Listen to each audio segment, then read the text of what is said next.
Chapter 380. Xiangyi frowned slightly. She had never had the habit of interrupting others. Hence, even though she felt that Xianyu's words were illogical, she still chose to listen to him patiently.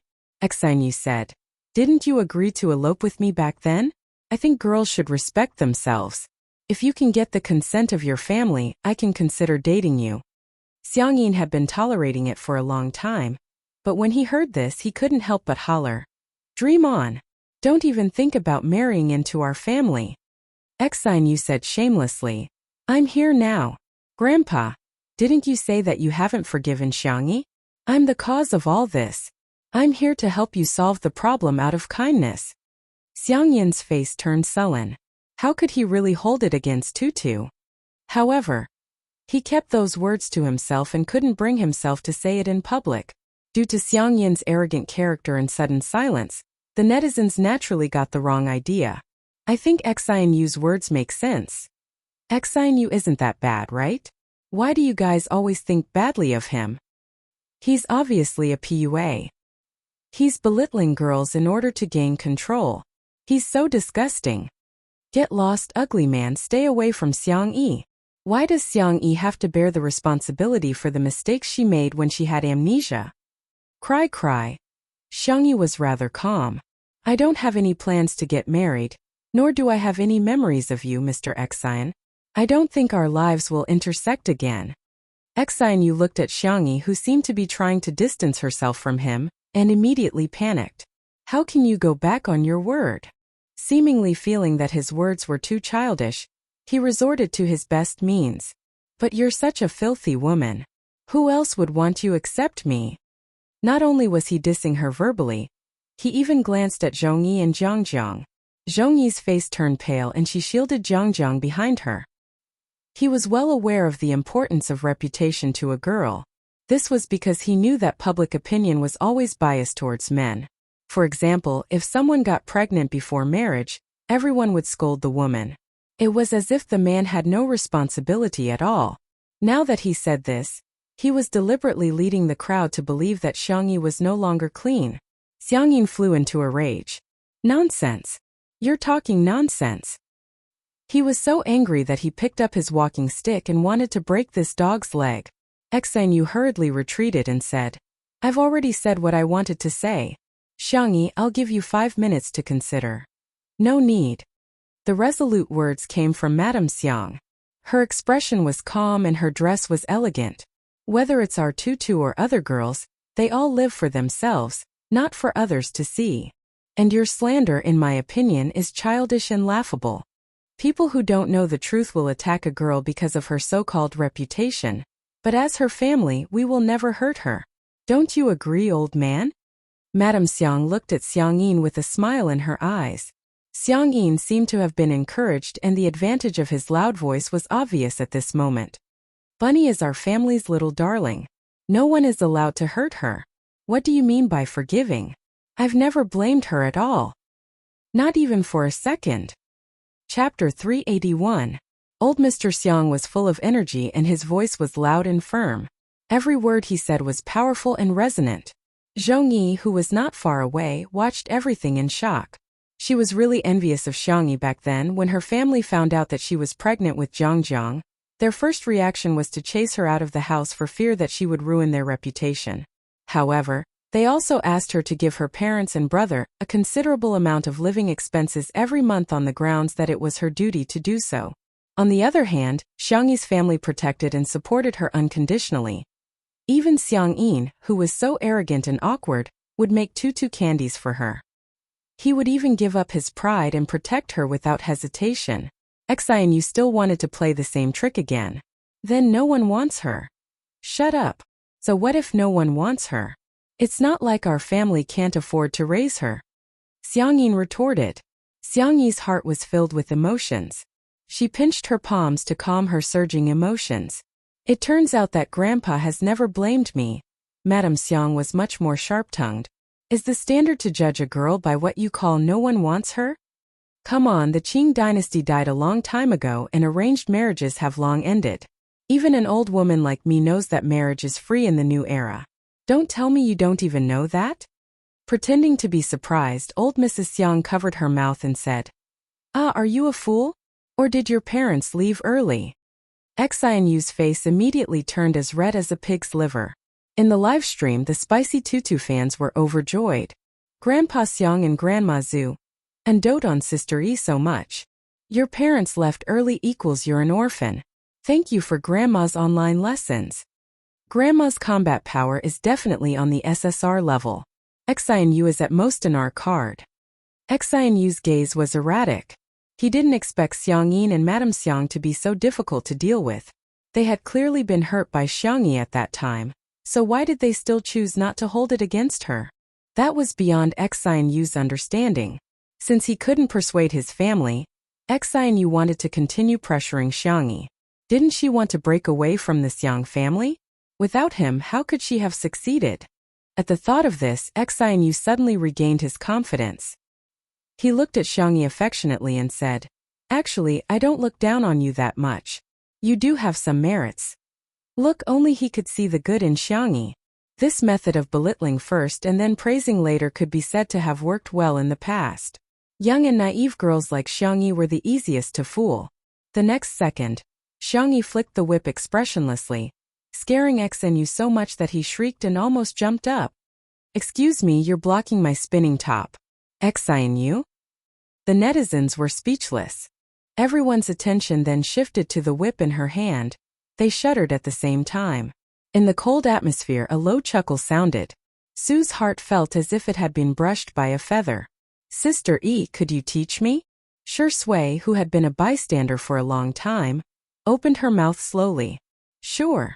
After Xiang Yi taught him a few words, Shi Sui took the whip. He had a high level of comprehension and was the type who could understand with just a little bit of guidance. After a few casual lashes, the spinning top spun even faster. The atmosphere in the live stream changed abruptly. The sense of immersion is too strong. I feel like Shi Sui is a villain who will resort to domestic violence. Other people who wield whips are men who harness horses. Why is this man so and so handsome? Chapter 382. Xian Yu was speechless. He somehow felt that this man was treating him like a spinning top. In particular, his gaze seemed gentle but actually contained a strong sense of oppression. His scalp turned numb as he slandered Xiang Yi. "You'd better stay away from such a woman. She can elope with anyone she wants." "Is that so?" Shi Sui chuckled, as if the scenery around her had come alive. "Is there such a good thing?" Xian Yu was dumbfounded. There was an uproar in the live stream. Official announcement. Thank you for the help, buddy. You can get your bento box now." "Ah, don't laugh like that. Who can stand it?" Attacking and belittling women is not a gentleman's behavior. Doesn't make you look noble.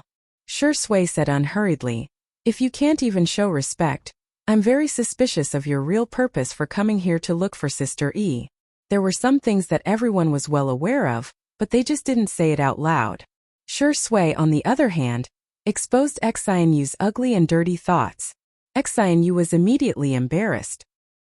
"I came to look for her because she said that she wanted to marry me and even pestered me." "So? Do you like her?" "Of course not, but after all, she's been pestering me." Xian Yu began to spout nonsense under Shi Sui's intimidating aura. Shi Sui nodded slightly with a clear expression. "Mr. Xian, you're really contradicting yourself. On one hand, you belittle Sister Yi and keep saying that you don't fancy her. But on the other hand, you're pestering Sister Yi like a dogskin plaster and insisting on marrying her despite her wishes. I think I can use one word to describe your behavior." After a pause, he turned to look at the camera and tilted his head slightly. "If I say it out loud, our live stream will probably be banned." His fair and slender fingers gently pressed against his lips. "Shoo." A large group of viewers in front of the screen were stunned. Shocking. Shi Sui actually knows how to act cute. Okay, don't talk. Otherwise, I'm going to remember your name." Ha ha ha ha. Shi Sui is so mean. Others don't hit people in the face, but he's hitting people in the face. Xian Yu was rebuked until he was like a mute, unable to say anything for a long time. At this point, the audience was not stupid. They could tell that he had ulterior motives. However, there were still people who used Xiangyi as an excuse to scold her. Shui seemed to have guessed the public opinion on the internet. He leaned lazily against the pillar of the pavilion with his long legs slightly bent. Xiangyi doesn't even fancy me. Why would he fancy you? Everyone. Come on, you're the best actor. Can't you have a bit of a burden? How can you be so self-deprecating? Even the haters aren't as good as you. Xiang Yin, who had always found Shui to be an eyesore, suddenly felt that this rascal, it was all right. He snorted. What's there to compare that dog with you? Comparing the two of you is simply a scammer. Xian Yu was speechless. It's a knowing blow. Xiang Yi's grandmother said smilingly, Mr. Xian, don't feel inferior. You're still better than Shui in one aspect. You may be ugly, but you're thick-skinned. Xian Yu was speechless. Doubles? At this moment, Xiao Naofu, who had been missing for a long time, finally returned. It was holding a fat rat in its mouth and nimbly jumped to Xian Yu's feet before throwing it onto his shoes. Xian Yu exclaimed, "Ah, rat! There's a rat!" He was so frightened that he completely lost his composure, as if he was a ridiculous clown. The crowd burst into laughter. Anger rose in Xian Yu's heart and he kicked at Xiao Naofu. However, a creamy yellow figure at the side pushed Xiao Naofu away. Before Xian Yu's foot could even touch a few strands of its fur, little Shiji rolled on the ground and went far away. It hummed feebly and aggrievedly. Woof! Xian Yu's eyes widened in shock. Scammer! This is what you call scammer. Why are dogs pretending to be White Lotus these days? Chapter 383. In the eyes of the netizens, little Shiji was trying to protect Xiao Naofu. But in the end, Xiao Naofu kicked him hard. Dog lovers are condemning him. Damn it, this ugly man is so vicious. It's just an innocent and pitiful dog. Pitiful, pitiful. Someone said that Xiao Naofu was in the wrong and was immediately rebuked. It's only right for cats to catch mice. Isn't it because Xian Yu is so outrageous that even Xiao Naofu can't stand it, and teach him a lesson on behalf of Sister Yi? I don't care, I don't care. Xiao Naofu is the cutest in the world. I won't allow anyone in this world to dislike it. Xiangyi hurriedly went to check on little Shiji's injuries while little Shiji continued to put on an act and rubbed its head against her calf. Even Xiao Naofu was fooled and scurried over with its short legs. Meow meow. Stray dog, what's wrong with you? Little Shiji barked. Woof woof. Xiao Naofu didn't know how to speak dog language, but it felt as if little Shiji was saying, my wound hurts so much. After hesitating for a few seconds, it condescended and licked little Shiji's fur while swallowing the humiliation. Ah meow. It won't hurt anymore if you lick it. The heartwarming scene made one feel even more distressed and infuriated. Xian Yu would never have thought that using public opinion to manipulate the emotions of netizens would result in a backlash that came too easily. Tell him to get lost. Tell him to get lost. I'm begging you to whip him. Whip him like a spinning top. My heart aches for little Shiji. Xiao Naofu must be blaming itself too. You 1s1 Xiao Naofu is so nice. Xiao Naofu has taken the initiative to lick little Shiji's fur. In the animal world, that's a sign of goodwill and affection. Xiangyi looked up with an icy cold gaze. When he met her gaze, Xian Yu's heart trembled as he felt that the Xiangyi in front of him was extremely unfamiliar.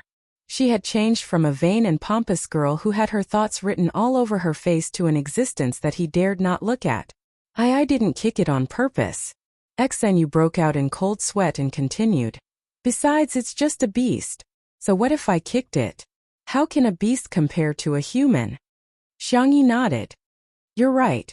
Xian Yu heaved a sigh of relief. Seems like this woman still cares about me. In the next second, Xiangyi said indifferently, You're a human? Xian Yu? The live stream. Even the staff at the scene were dumbfounded. F***ck, so Sister Yi knows how to insult people too. Shui answered lazily. Calling him a beast seems to be an insult to the word beast. Xiangyi sneered. Is he worthy? The two of them sang the same tune and cooperated seamlessly. The lethality of their attacks was off the charts. Xian Yu's face was extremely sullen, but he didn't know how to refute. You're human? You've added more insults to your vocabulary. Shui and Sister Yi have such great chemistry. They're like parents protecting their children. Turns out Sister E has a temper too. She's so adorable when she's so fierce. I want to rub her. Mr. Xian, take care. I won't see you off. Madame Xiang adjusted her shawl gracefully. Xian, you bluffed. Xiangyi, I'm leaving. Don't regret it.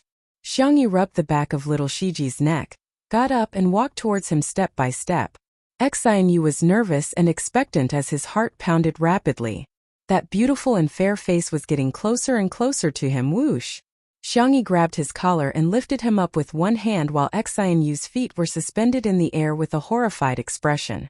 She raised her eyebrows gently, seemingly giving him a gift. You can get out. Chapter 384. There was a few seconds of silence in the live stream before the pop-up comments flooded the screen. Picking up a grown man with one hand. I was wrong, I shouldn't have called her sister. Sister, are you a sniper? I'm sorry I've betrayed you. Why is it inappropriate? From now on, I'm your loyal fan. Xian Yu was scared out of his wits, and in a moment of desperation, he turned to Madame Xiang, who seemed to be the easiest to talk to. Grandma, take care of your granddaughter. She's not behaving like a girl at all. Madame Xiang blinked and asked, Old man, did you see anything? Xiang Yin answered calmly, I'm old and my eyesight is poor. I didn't see anything. Shui even applauded and exclaimed, Wow, Sister E is so impressive. Zhongyi didn't say anything and simply covered Zhangjiang's eyes calmly. Xian Yu was dumbfounded. What kind of people is this family? Xiangyi carried him a few meters away with a straight face before throwing him out and slamming the small wooden door of the garden that led to the manor. Don't bother me again.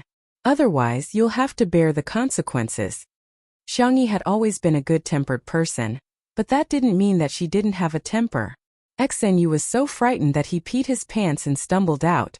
The photographer, Old Zhang, even gave him a close-up shot and recorded his disheveled back view. The spicy tutu girls felt extremely relieved. That's the right way to treat scumbags. Reason is for humans, scumbags don't count as humans. There's no need to reason with them.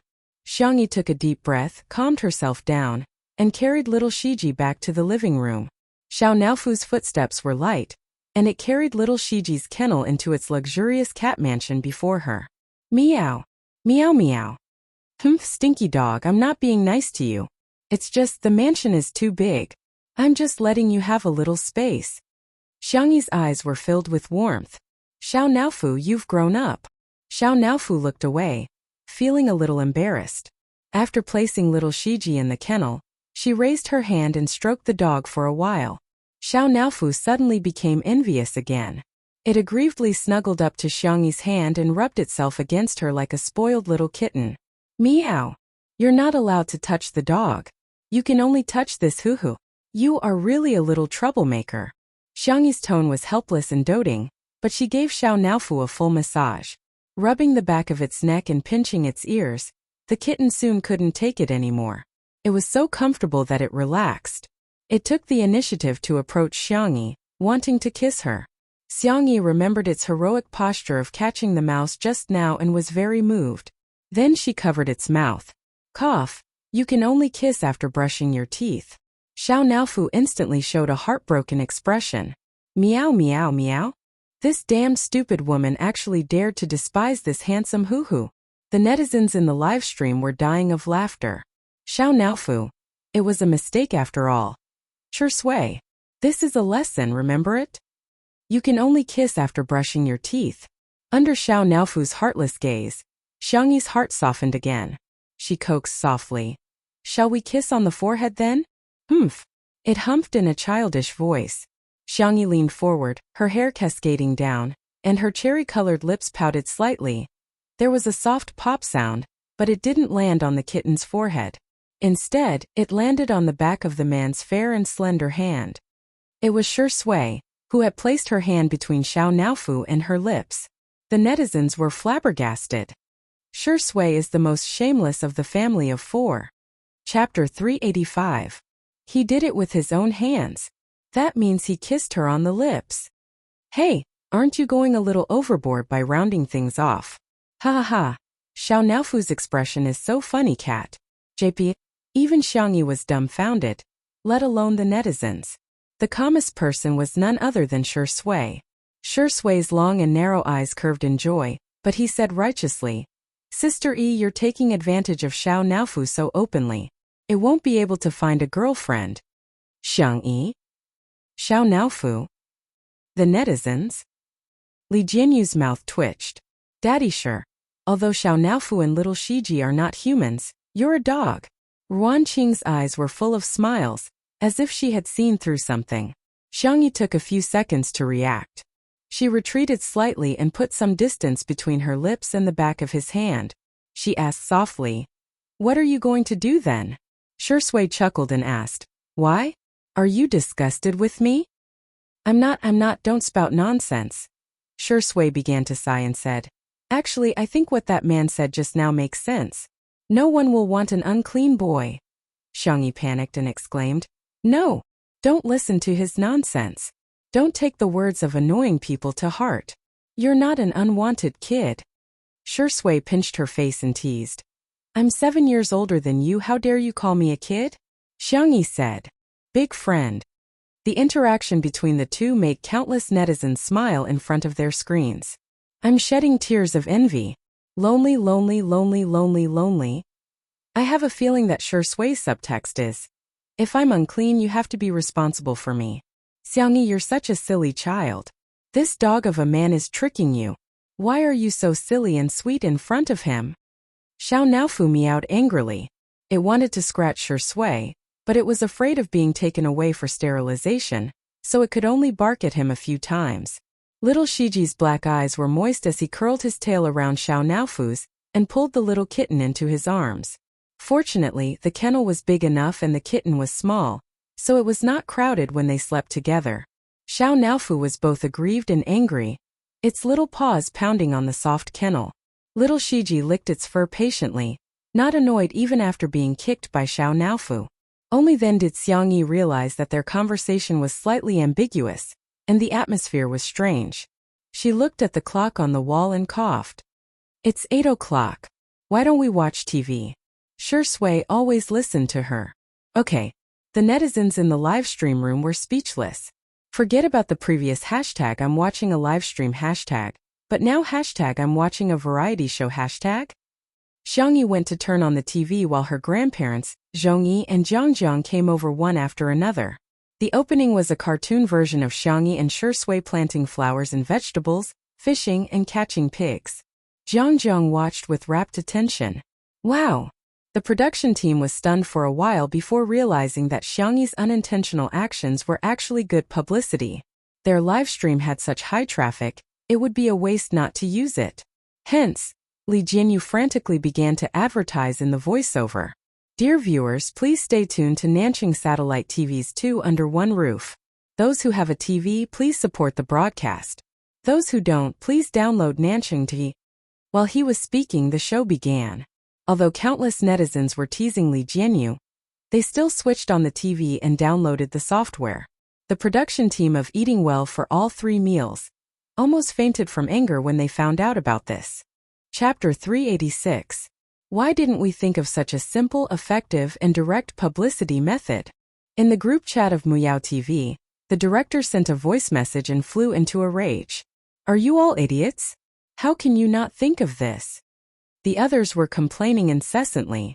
Before Ruan Qing left, she had actually done the work of several people on her own, and her completion rate was particularly high. As soon as she left, it was no exaggeration to say that the planning department and the publicity department were half paralyzed. They were leaderless and their work efficiency was extremely low. Only now did they begin to regret it. How great would it be if Ruan Qing hadn't left? Wouldn't I have pushed all the work to her? Wouldn't I have been the scapegoat? On the other hand, Xiang Yi began to get restless after watching the introduction. She hadn't watched much of 2 Under One Roof, but now it seemed that she didn't have a good sense of camera angles in the first episode. She looked like she wasn't very smart. Why don't we change the channel? Xiang Yi said seriously. Let's watch the news and find out about national affairs. Madame Xiang exclaimed. This is so interesting. Our dear Tutu is on TV, she's so impressive. I'm going to post this on my WeChat moments. Xiang Yin said. Listen to your grandma. Xiang Yi said. Okay. The netizens were appalled. Ha ha ha, large-scale public execution. Sister E, did you grow up eating cuteness? Turns out grandma is the person with the highest status in the family. The first episode was edited by Li Jinyu himself, and the title was, The Most Valuable Thing in Life is Friends. There were two main plots, one of which was between Shi Sui and Director Yan. Director Yan was both Shi Sui's talent scout and a good friend of Shi Sui's. When old friends reunited, this plot was heartwarming. When they talked about the past, there were also plenty of old songs that could make the audience think of their good friends in a comfortable atmosphere. The other plot was between Xiang Yi and Yan Nai. At first, Yan Nai was hostile towards Xiang Yi, but soon he vividly displayed what it meant to be sweet. This plot was a lot more interesting. The scene where Xiang Yi reconciled with the father and son was also very contagious. Although it was about daily life, the pace of the editing was very tight. After an hour and a half, it made people feel that it was not enough. This variety show was too interesting. What? The second episode will only be broadcasted next week? Many people beat their chests and stamped their feet. In the end, they found out that this was actually a live broadcast program. In an instant, many new viewers who had been attracted by television flooded into the live broadcast room. The director's room was filled with all sorts of equipment and instruments. Li Jinyu and the others refreshed the online version's views. 160 million. The production team! Exclamation point. It exploded. This was an explosive number. Soon Ruanqing went out to answer a call. When she returned, she said calmly, "The viewership ratings are out." "How much?" Li Jinyu was the first to ask. He grabbed his hair again. Don't tell me. I don't dare to listen. Although the online version's numbers were good, if the viewership ratings were too low, he would still feel frustrated. Ruanqing smiled. It is indeed an unbelievable number. I'm not listening. Ruanqing ignored him and said to the crowd, "The average viewership rating is 2.18 and the highest is 2.46.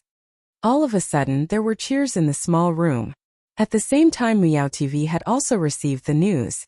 The viewership ratings for the premiere of Eating Well for all 3 meals yesterday were the highest at 1.8, but later on the average viewership ratings dropped to about 1.6. Meanwhile, the viewership ratings for Two Under One Roof had exceeded 2. This was like rubbing them against the ground. Chapter 387. Moreover, Eating Well for all 3 meals had a high viewership rating in the first few minutes of the broadcast, but it gradually decreased later on. On the other hand, Two Under One Roof was steadily increasing in viewership. Several famous scenes such as Crayfish Out of the Pot, Yan Nai Smells Delicious, and Xiang Yi Plays the Sanxian had reached a peak in viewership ratings. Even at the end of the credits, the viewership ratings were still astonishingly high. Using the word hang and beat to describe it was the most appropriate. There were more than a dozen trending topics on Weibo, gossip forums, and WeChat moments. Countless people finally realized Two Under One Roof was not just the first live-streamed variety show. It was likely to become the most popular variety show in the country this summer. In the small room, Li Jinyu's cell phone was almost exploding with calls from brands who wanted to invest in the show. Fortunately, Ruanqing was already prepared. She transferred his number to her 2 assistants' cell phones, thus giving her some time to relax. Li Jinyu smiled foolishly like a landlord's son and said, "It feels so good to have a sugar daddy chasing after me and vying to give me money. It's like a free lunch falling from the sky, right into my mouth." Ruanqing said, "You're too familiar with calling me daddy." Li Jinyu said righteously, "I'm your daddy if I give you money." Hearing this, Ruanqing took out a bill from her bag and slapped it on Li Jinyu's palm. She smiled and said, "Call me daddy." Li Jinyu said shyly, I'm so embarrassed." "Give it back to me then," Ruanqing said, pretending to take the money back. Li Jinyu immediately corrected himself. "Daddy Ruan, you have to keep your word." Ruanqing touched her chin and said, "So that's how it feels. Call me daddy again." "Indeed, it feels pretty good. Do I have to call you daddy just because you want me to? That'll be another price." Li Jinyu said seriously. Ruanqing was speechless. It was getting late at night. Xiang Yi and Madame Xiang had a regular routine and the two of them went to rest early. Jiang kept rubbing her eyes. After Zhongyi helped her wash up, she couldn't fall asleep and thus returned to the living room. By the floor-to-ceiling window, Shui was reading a book. The warm light blended a warm glaze on his handsome face, softening the contours of his whole person. He was completely different from the sharp and paranoid state he had been in during the filming of the movie. Xiangyi was brushing Xiao Naofu's teeth. After carefully brushing his teeth twice, the little cat was already sleepy and was properly placed into a soft and fluffy cat bed. "Good night, Xiao Naofu." Little Shiji licked her palm while Xiangyi rubbed the Shiba Inu's head. "Good night, little Shiji." Zhongyi looked at her in surprise.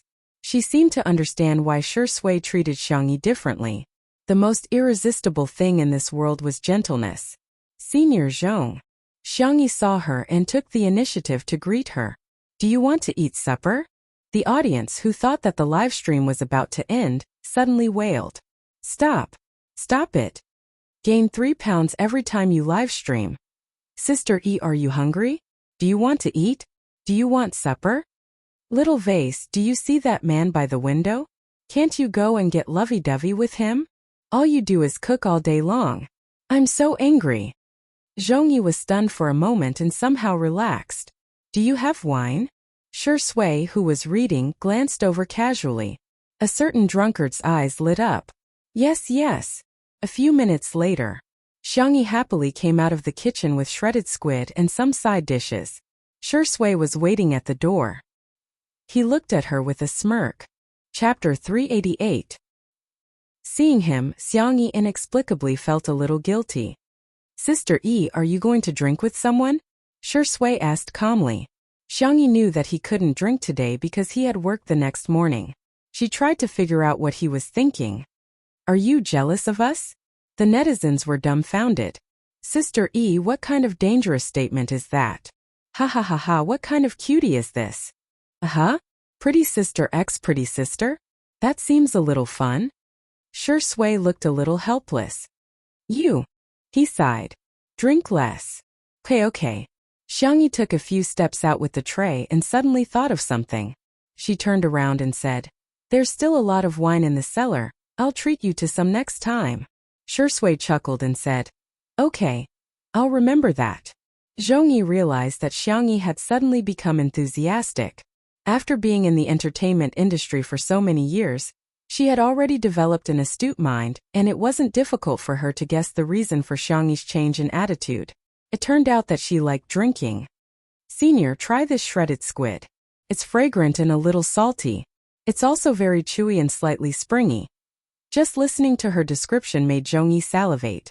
She maintained the elegance and restraint of a female celebrity, and only put a thin strand of squid into her mouth. "Hey, it's actually so delicious." Xiangyi began to recommend something else to her. "These peanuts are wrapped in flour and egg. It's sweet and the egg fragrance is just right. Although it's fried, it's not greasy at all." Zhongyi tried one. Hence, 2 minutes later, Zhongyi's image as a female celebrity was completely gone. She sat cross-legged on the ground with her hair tied into a bun. She took a sip of food and wine, looking like a swordswoman. In the live stream, "Xiangyi, go on the link if you can." I think Xiangyi has the potential to be a mukbang streamer. Just listening to her description is making me hungry. Sister Zhongyi, where's your expression management? Where's your celebrity image? Where's your glamorous persona? Shui didn't join them. She sat quietly by the window and read. At first, the two girls were a little unfamiliar with each other, but they soon became familiar with each other. Zhongyi raised her glass. "World peace, no more scumbags." Xiangyi clinked glasses with her, making a crisp sound. Sometimes girls' friendship was just that simple. If you and I were on the same side and liked or hated the same person or thing, then we would be sisters from different mothers. Li Jinyu thought that it would be nice to stop there when the live stream was supposed to end, but Ruanqing signaled for him to continue. What if the car flips? No, it's a woman's intuition. Seeing that Li Jinyu was about to speak, Ruanqing choked him with one sentence. If I'm the boss, then you're the boss? Li Jinyu. Loli Shaoli, shut your mouth. Slightly tipsy, Zhongyi and Xiangyi's conversation went deeper and deeper. Sometimes I resent him. If it weren't for him, there wouldn't be Jiang. I'm not afraid of others scolding me, but I'm afraid of Jiang being scolded. I think she's a child who isn't blessed by this world. Perhaps it was because actors had a strong ability to empathize with others, but Xiangyi also felt a little choked up. She patted Zhongyi's back and said, "Every child is born into this world for the sake of happiness." His words touched Zhongyi, and her eyes immediately turned red. Xiangyi hesitated for a moment before moving closer. She then hugged Zhongyi and patted her back gently. "Same to you, senior." Chapter 389. Having not hugged anyone for a long time, Zhongyi's body was obviously a little stiff, but Xiangyi had a sense of propriety and ended the hug in a few seconds. She was polite and warm. Thud. A tear fell from the corner of Zhongyi's eye. There were no cameramen in the living room, only a few fixed cameras. In the director's room. Seeing this scene, Li Jianyu, a grown man, felt a lump in his throat. Although there weren't many pop-up comments in the live stream, it was very heartwarming. Xiangyi is really gentle.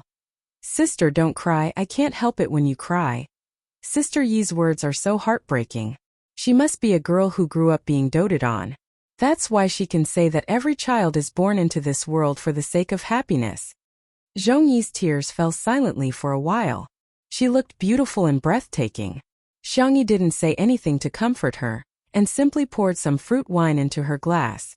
A moment later, Zhongyi got a grip on her emotions. "I envy you very much." She expressed her feelings straightforwardly. "You have a family who dotes on you, but I don't. During the most difficult period, no one comforted me when I called home. All they did was ask for living expenses.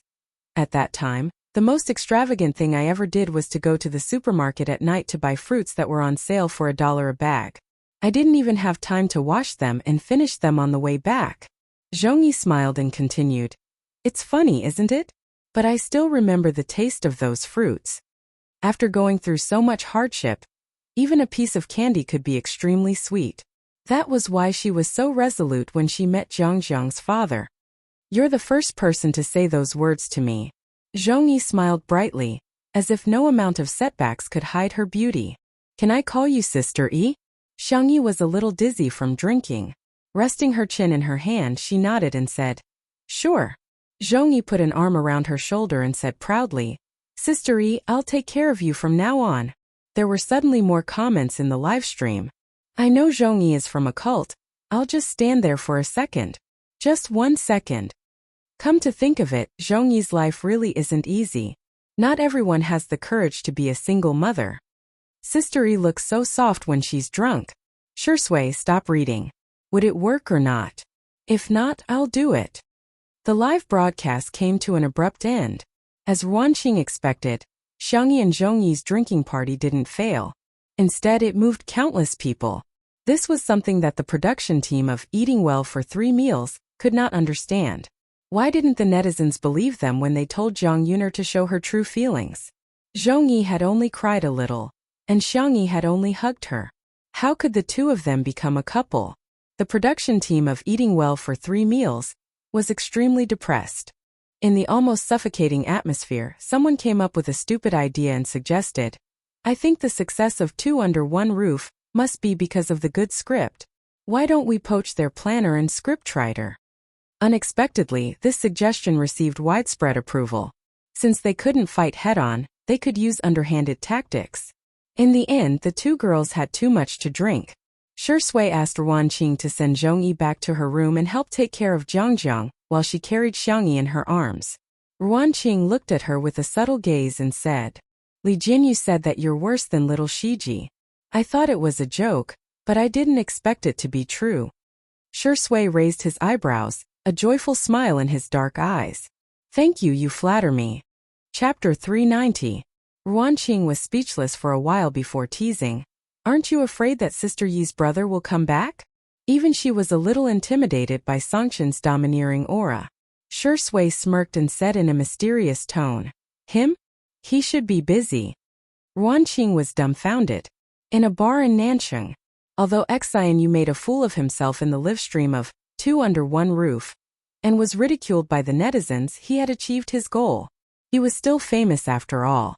Now that he had gained popularity, A group of internet celebrities in the company were surrounding him and sucking up to him, feeding him fruits and toasting him. Xianyu was thick-skinned in the first place. In the blink of an eye, he forgot about the embarrassing scene just now and began to brag. Xiangyi, she looks just like that in real life. She's petty and unpresentable. Women have to behave like women. Look at her, which part of her looks like a woman? She's just a shrew. If you ask me, I should have called the police and locked her up when she hit me. I should have taught her a lesson. He belittled Xiangyi to the point that she was nothing. His throat was dry, but he found that the little internet celebrities around him all had ugly expressions on their faces. Who are you guys putting on such a long face for? Let's get high. In the next second, a cold young man's voice sounded behind him. My sister is a shrew? Immediately after, a devilish male voice spoke in a slightly faster pace. I dare you to say that again. Xianyu felt a chill down his spine and his heart trembled.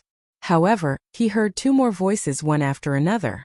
The gentle voice asked, Do you think our tutu is a pushover? The cold and aloof voice asked, How do you want to die? Xianyu turned his neck stiffly and saw a row of tall and slender figures behind him. His vision immediately turned dark. Hello, brothers. Xianyu smiled and said obsequiously, I'm Xianyu. Xiangyi likes me a lot. Have you forgotten? She was still crying and rolling on the ground, saying that she wants to marry me. He was eager to use Xiangyi as a rescue, but little did he know that he ended up angering Xiangyi's brothers. Xiangyu grabbed his collar and pulled him up. You're not fit to mention her name. Back then, Xianyu harbored evil intentions towards his sister at the Xiang family's old residence. If they hadn't been at home that day, who knew what would have happened?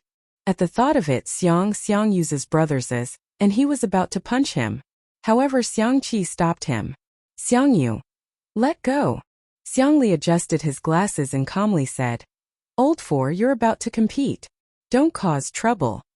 Xiangchun was much more direct. Go away. You're too weak.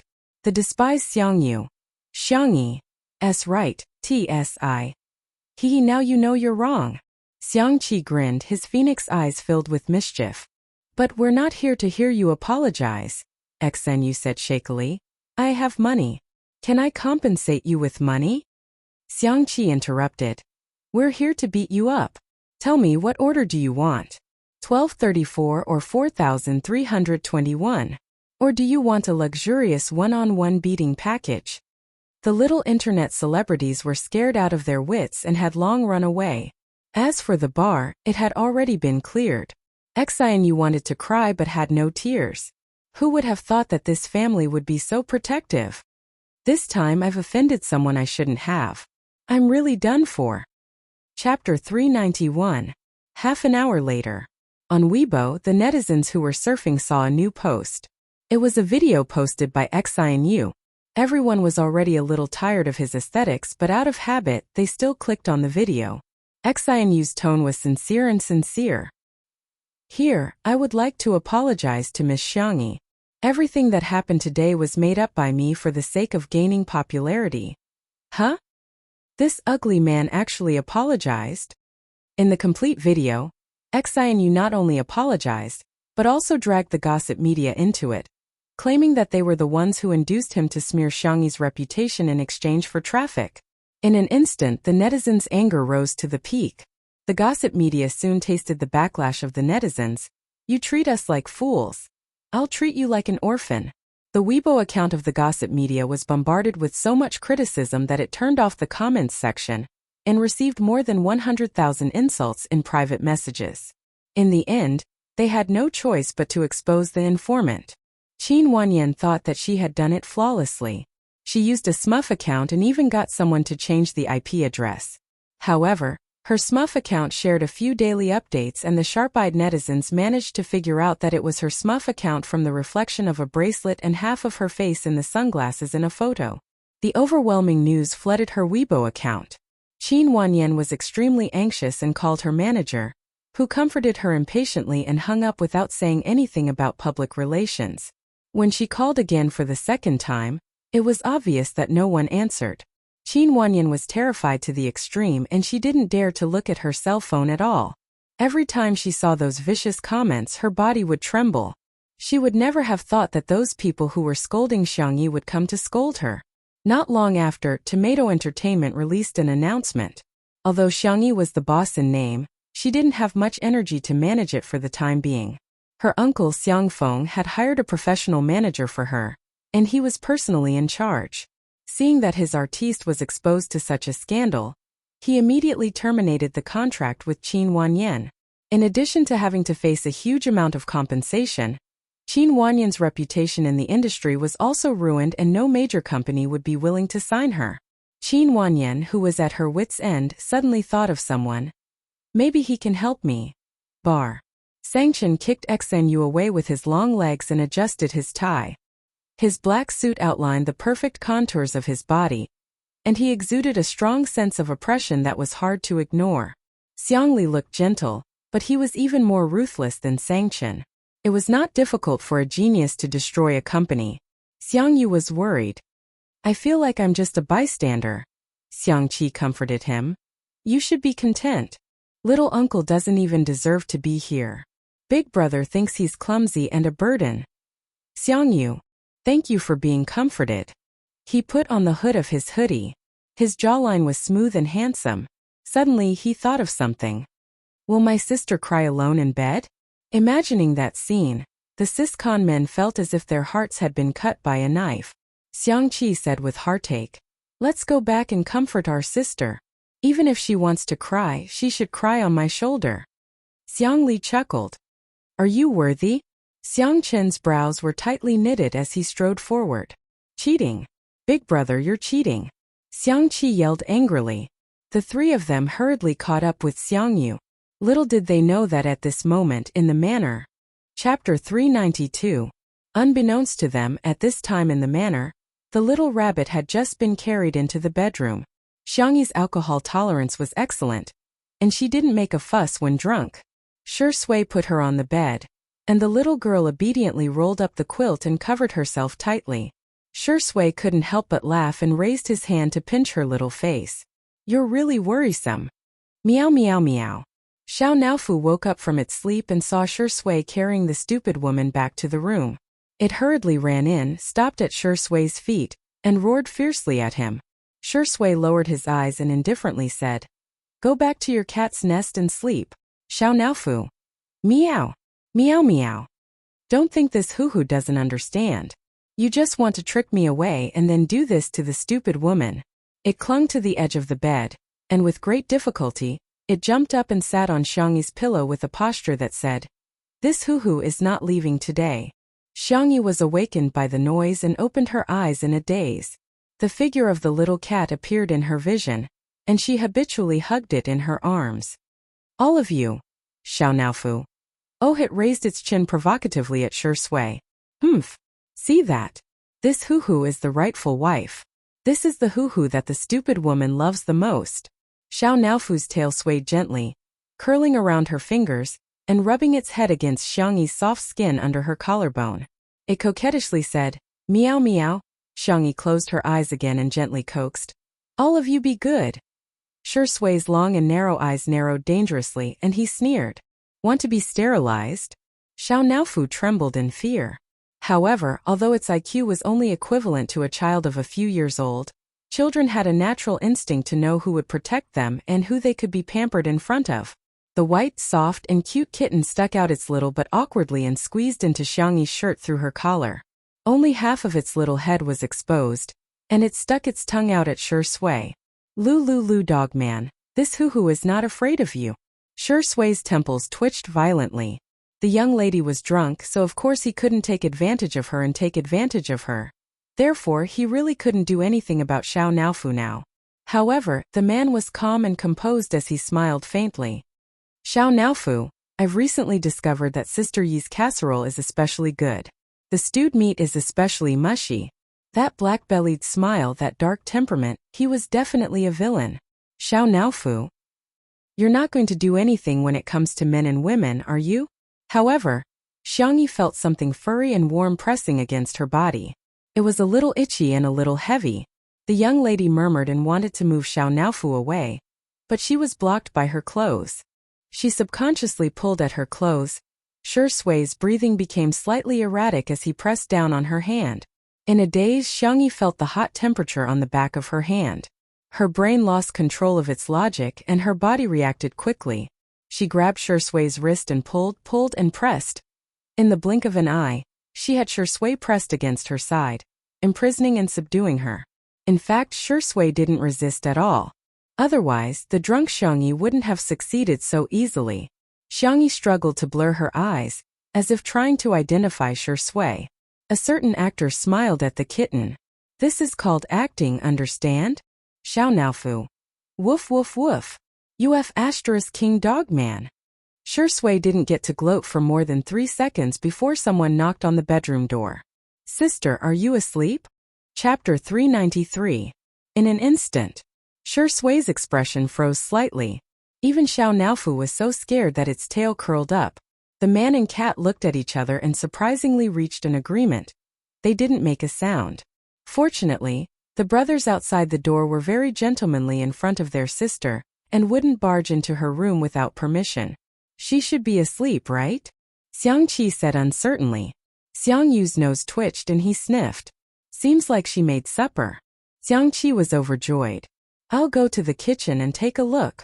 Xiang Yu was afraid that he would steal food, so he followed closely behind him. The two of them went out of the kitchen and found the food in the fridge. Hey!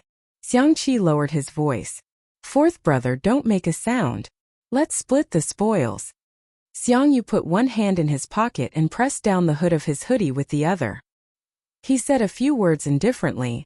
Big brother is outside. Oh. Xiang Qi was instantly terrified.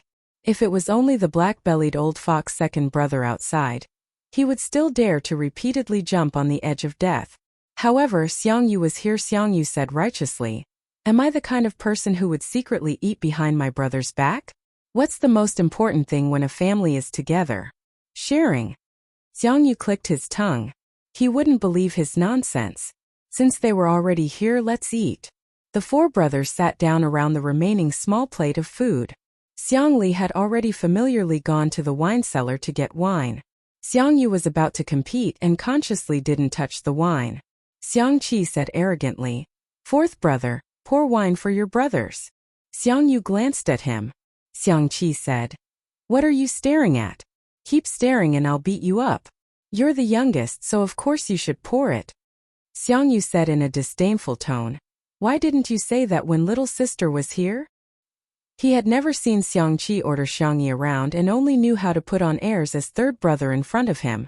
Xiang Qi said righteously, How can you compare to little sister? Xiang Yu. Fine, there's nothing wrong with that. He speechlessly poured wine for his brothers. In the bedroom, Xiangyi stared at Sui for a long time. She seemed to recognize him. She buried her head in his chest and sniffed his shirt. Sui's body tensed up and his eyes darkened. After confirming that it was the familiar smell of laundry detergent, Xiangyi felt relieved and fell asleep. Oh, did this mean that he wasn't treating him as an outsider? This realization made Sui feel both amused and helpless. He broke free from Xiangyi's shackles and pinched her little cheeks. Xiao Naofu meowed in protest. Be a man. Sui sneered. If I didn't want to be a human, you would have been stewed into a kitten. She shrank her little head into Xiangyi's arms vigilantly, which made Sui's thin eyelids twitch violently. He really deserved a beating. After a few minutes, when the heat in his heart had dissipated, he gently tucked Xiangyi in and went back to his room along the balcony. In the living room, Sangchen drank 2 glasses of wine, but his brows were still furrowed. He put down the wine glass and walked towards Sui's room. He knocked on the door with a blank expression. A moment later, the door was pulled open. Sui was only wearing a pair of dark blue home pants. He was wiping himself with a towel. You're back. What's the matter? Sangchen walked past him and looked into the room with a sharp gaze. The large bed in the room was clean and even the thin blanket was neatly folded.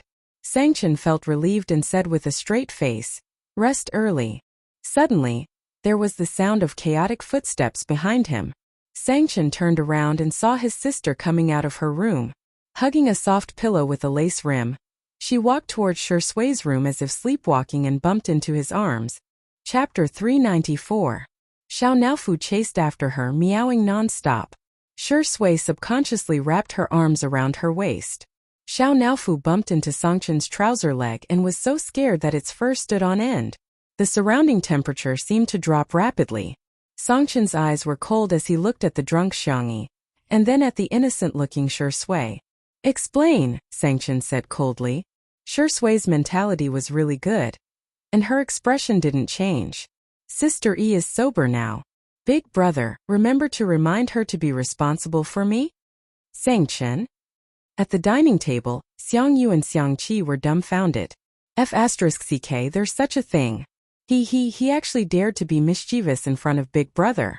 Xiang Li pushed his glasses, and a trace of worry flashed in the depths of his eyes. From a logical point of view, the room that Shi Sui chose was one that Xiangyi had stayed in before, so it was barely reasonable. After getting drunk, she followed her body's memory and wanted to go back to her original room to sleep. But from an emotional point of view, it was obvious that their family's pampered little rabbit had self-taught herself to nibble on the grass around her nest. Songchen's entire person exuded a threatening chill, and his eyes were sharp, like snow-white blades under the light. The danger multiplied. "You are courting death." The man enunciated each word sharply. His well-defined fingers rolled up his snow-white sleeves. Not far away, Xiang Qi and Xiang Yu were terrified and quickly hid far away, afraid of being implicated. Xiang Li got up and slowly walked forward. Songchen sneered. "What? You want to speak for him? Am I that kind?" Xiang Li smiled like a sly old fox. "Go ahead, I'll take my sister away. Don't scare her." Xiang Qi scolded. "Second brother, you scheming boy. I think you want to rub her face while she's drunk." Xiang Yu, who was next to him, felt his fingertips itch. His sister's face felt really good when he pinched it, but when he grew up, he couldn't just pinch him as he pleased. He made a prompt decision and strode over. "Let me do it." Xiang Qi scolded. "Do you know how to take care of girls? You're so clumsy, let me do it." Then Shi Sui found that Xiangyi's brothers were fighting among themselves. He was not nervous about being beaten up at all. He leaned lazily against the door frame as if he had no bones. He watched the show with a faint smile, but his hand was still on Xiangyi's waist. Xiangyi was tipsy and dizzy. She could barely stand after standing for a long time and instinctively leaned on Shi Sui's shoulder. Enough. Songchen felt that they were too noisy. Once he opened his mouth, everyone was stunned. No one dared to say anything anymore. Songchen grabbed Xiangyi's wrist and wanted to get her back to the room first. Unexpectedly, although Xiangyi was drunk, her reaction was not slow. Slap! The girl was drunk. Tutu was not afraid of her brother and slapped Songchen's hand away. "Xiang Li? Xiang Qi? Xiang Yu? Sister." Actually hit Big Brother. Even Songchen, who had always been cold and aloof, couldn't help but twitch the corner of his mouth. "Wow, looks like our sister E has her own idea." Shi Sui chuckled and said in a flirtatious voice. "Sister E, do you want to go to Big Brother's room?" Xiangyi didn't hear what he said at all. She only felt that his breath was the most familiar, so she responded softly. Shi Sui's thin lips twitched. "Do you want to sleep on Big Brother's bed?" Xiangyi blinked her eyes, her little expression very blank. Shi Sui naturally took her pillow and said in a rippling voice, "Okay. Big Brother will put the pillow properly for you." Chapter 395. Songchen and the others watched as Shi Sui held a pillow in one hand and Xiangyi in the other as he led her to the bed. He patted the bed and said in a coaxing tone, "Go to sleep." Xiangyi yawned and obediently lay down on the bed. She even lifted the thin blanket to cover herself. "Good night, Sister E." Xiangyi murmured softly and covered her head with the small blanket. It was as if she found him too noisy. Shi Sui smiled and said, "Go to sleep, I'm going to get beaten up." It could be said that he was very self-aware. In the underground boxing room, Xiang Yu, Xiang Qi, and Xiang Li were sweating profusely and panting. Xiang Li's breathing was the most erratic and he even took off his glasses. He usually didn't exercise and now he was regretting it. In the ring, Songchen was still fighting with Shi Sui. Again. Sweat flowed down Songchen's chiseled jawline. The man's face was cold and his breathing was steady. Shi Sui, who was opposite him, was still as calm and composed as ever. Sure, Sui is pretty good, Xiang Yu muttered. After all, he could fight with Xiang Yu. Xiang Qi was so tired that he was lying on the ground. Hearing his words, he kicked him. Can you not boost other people's morale and diminish your own? Xiang Yu said. I don't know who it was that kept getting beaten up. He almost had to climb a pillar. Xiang Qi said. You didn't get beaten up? What esports guru? I think you're just a little kid. The two of them argued endlessly. Xiang Li silently sat a little further away from the two of them. The next day, in the nanny van, Si Chuanbai looked at the wound on his artist's eyebrow and sighed. You were beaten up. Sure, Sui was speechless. Why did he feel like he was waiting for him to get beaten up? Luckily, the wound is small. Let Xiaoli cover it for you later. Si Chuanbai glanced at his leg and asked sincerely, How's your leg? Do you need me to rent a wheelchair to push you to the event? Sure, Sui was confused. Are you my manager or my #1 anti-fan? He sounded helpless. Si Chuanbai said righteously, I'm Miss Xiangyi's manager and her family. You're just an artist that I've managed in passing. The makeup artist couldn't help but laugh. He was Sure Sui's personal makeup artist. After so many years, they had a close relationship, so he spoke freely. If the netizens knew that you were finally beaten up by Sister Yi's brother, they would definitely set off firecrackers. Sure, Sui. Am I hated by humans and dogs now?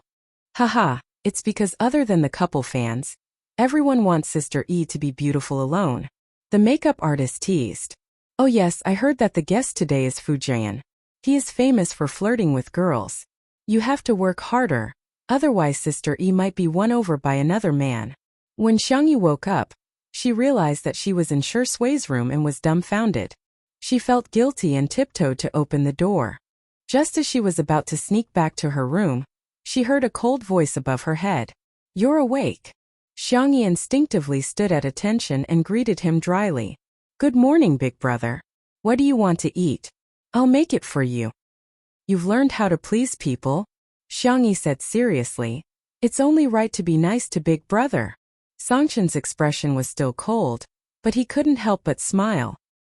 He accidentally tugged at his wound and sucked in a breath of cold air. Xiangyi asked, Brother, why are you injured? What did you do yesterday? Songchen sneered. I hit a dog. Xiangyi. Chapter 396. Xiang Yin and Madame Xiang got up early and left a note, saying that they had gone hiking together. Breakfast was prepared by her brothers.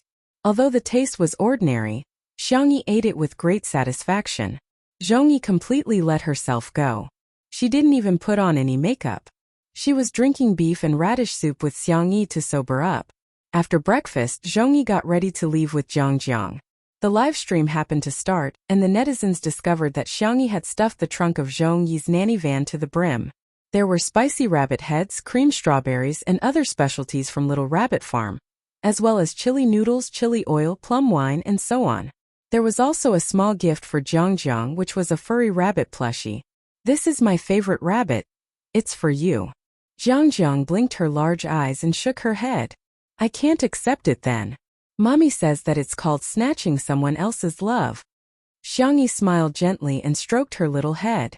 But I like it better, Jiang. Jiang blushed and thanked her while hugging the rabbit. She then whispered into Zhongyi's ear. Mommy, can we not accept the gift and just bring Auntie home?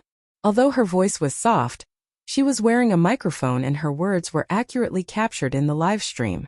Zhongyi looks amazing without makeup too. Wow, I feel like Sister Yi really treats Zhongyi as a friend. I can be a couple with Zhongyi. Jiang, you've spoken my mind. Here, Auntie will give you a sack. Under Xiangyi's influence, Zhongyi smiled brightly and changed the subject. Auntie's birthday is coming up soon. Shall I give her a gift? Jiang exclaimed in a childish voice. Sure. Bye, Auntie. Jiang waved her chubby little paws and blew a kiss at Xiangyi. Xiangyi made a gesture of catching it, and then made a heart gesture at her. After sending Zhongyi and her daughter off, Xiangyi walked back to the living room. The netizens finally realized that all four of Xiangyi's brothers were present. Oh, yes. Songchen was replying to emails on his laptop by the French window. There was a cup of black coffee beside his hand. Xiangli was flipping through a book on the bookshelf. The sunlight shone on his white shirt, making him look elegant and modest. Xiangqi was sewing a new apron for his sister with a needle and thread. He obviously had a devilish appearance, but doing this kind of thing didn't seem out of place. As for Xiangyu, with the mentality of giving up on himself, he was waiting in front of the kitty villa, rubbing little Shiji and hugging Xiao Naofu. He looked like a scumbag who had a wife and a concubine in his arms. The netizens in the live stream. What kind of benefit is this? This sister-in-law is here to report for duty. Where are second sister-in-law's fans? Let me see you. I'm crying. I didn't expect to see my brothers in the same frame in my lifetime. The moment Xiangyi came in, her brothers all looked at her. Sit. Xiangchan pointed at the empty seat on the opposite side. The young girl bit the bullet and went over to take a seat. She placed her hands on the table and sat down like an obedient child. Sangchen looked at her for a few seconds and suddenly said, "Do you know the dangers of puppy love?" Xiangyi was dumbfounded. Sangchen gestured and said, "Xiangli, come here and explain to her." Xiangli readily agreed and said gently, "Puppy love refers to the establishment of a romantic relationship between a man and a woman at an early age. The dangers are as follows. I'll break it down into 5 major points and 20 minor points." Xiangyi was dumbfounded. The netizens in the live stream burst into laughter. Ha ha ha ha, this is awesome. Are the brothers trying to tear apart a couple with their bare hands? Chapter 397. I suddenly feel like Xiang Yi is so childish. Second brother, why are you still cooperating with him? Okay, I got it. Break up with your boyfriend now. Oh right, I don't have a boyfriend yet. Xiang Yi was lectured for more than 10 minutes. In summary, puppy love is a very harmful social activity. Xiangli concluded in a gentle tone. Do you understand, little bunny? Xiangyi defended herself with a pale face. I'm already 20 years old. Huh? You're only 20 years old and you're already thinking about dating? Sangchen frowned, obviously disapproving of her behavior. Xiangli said gently, "You're not careful with your words. You haven't even celebrated your 20th birthday yet." Xiangqi chimed in. Yes. Besides, you're still a baby at 20 years old. The 21-year-old Xiangyu crossed his arms and said stiffly, Yes. Xiangyi said aggrievedly, But I'm not in a relationship yet. Sangchen frowned. You still want to take action? Xiangli tried to smooth things over. It's better to nip the problem in the bud. Okay, Xiangyi is right. Xiangyi sighed helplessly. What else could she do but listen to her brother? The netizens who were watching the live stream couldn't stop laughing. Untimely CP fans are crying in the toilet. Ah, my country owes me a brother. Her brothers are right. Xiang Yi should be beautiful on her own. While the atmosphere was harmonious, Li Jianyu suddenly received a message and hurriedly cued Xiang Yi. Sister Yi, the guest is here. Today's guest was also an actor who had worked with Shi Sui before. His name was Fu Jian. He had played the role of the Crown Prince in that historical drama, which had captivated the hearts of countless young girls. Previously, in Heartbeat, he and Yu Miao Miao tried to hype up a couple, but they failed miserably and their reputation dropped. His management team helped him get the resources of 2 under one roof in order to clear his name. I'll go pick up the guest then, Xiangyi said to her brothers and got up to go to the door. Xiangyi walked to the black gate. Other than Fu Jian's nanny van, there was also a red sports car behind. Fu Jian was handsome and took the initiative to greet Xiangyi. Hello, Sister Yi. I'm Fu Jian. You can call me Brother Jian. The netizens in the live stream were all complaining. Ah, this is too greasy. No way? Brother Jian sounds so. I really can't accept the fact that His Highness the Crown Prince has turned into a greasy youth sob. Before Xiangyi could say anything, a disdainful sneer came from the supercar. How unsophisticated. The camera panned back and saw a girl with exquisite makeup and a socialite dress getting out of the sports car. She threw the car keys at Fu Jian arrogantly. Fu Jian took it instinctively. Hey, stop the car for me. Fu Jian. Huh. Come on, did he look like a parking valet? Xiangyi blinked, obviously happy. Jojo, what are you doing here? Li Jianyu and the others were dumbfounded. This girl isn't a guest.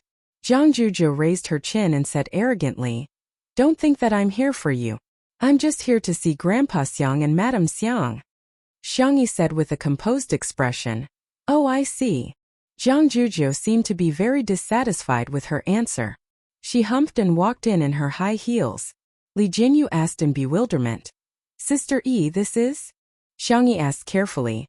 My friend, right? Jiang Zhujiu, who was in front, paused in her tracks. Chapter 398. Atrocious. What's with that tone of hers? She's so reluctant to call me a friend. Little did she know that Xiang Yi felt that the person who had occupied her body had made new friends and neglected Jiang Zhujiu in the past year. Perhaps Jiang Zhujiu no longer treated her as a friend. Jiang Zhujiu gritted her teeth and walked even faster. The comments about Jiang Zhujiu in the livestream weren't very friendly. This girl is too arrogant. Xiang Yi briefly introduced Jiang Zhujiu on the spot. She's an excellent violinist and the chief of the Orpheus Orchestra. We've known each other since kindergarten.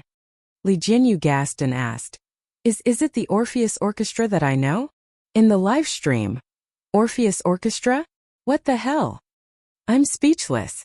It's one of the top orchestras abroad and they have to be under 30 years old. I'm a music major just passing by. This girl is super impressive. She's a musical genius. She has an absolute sense of music.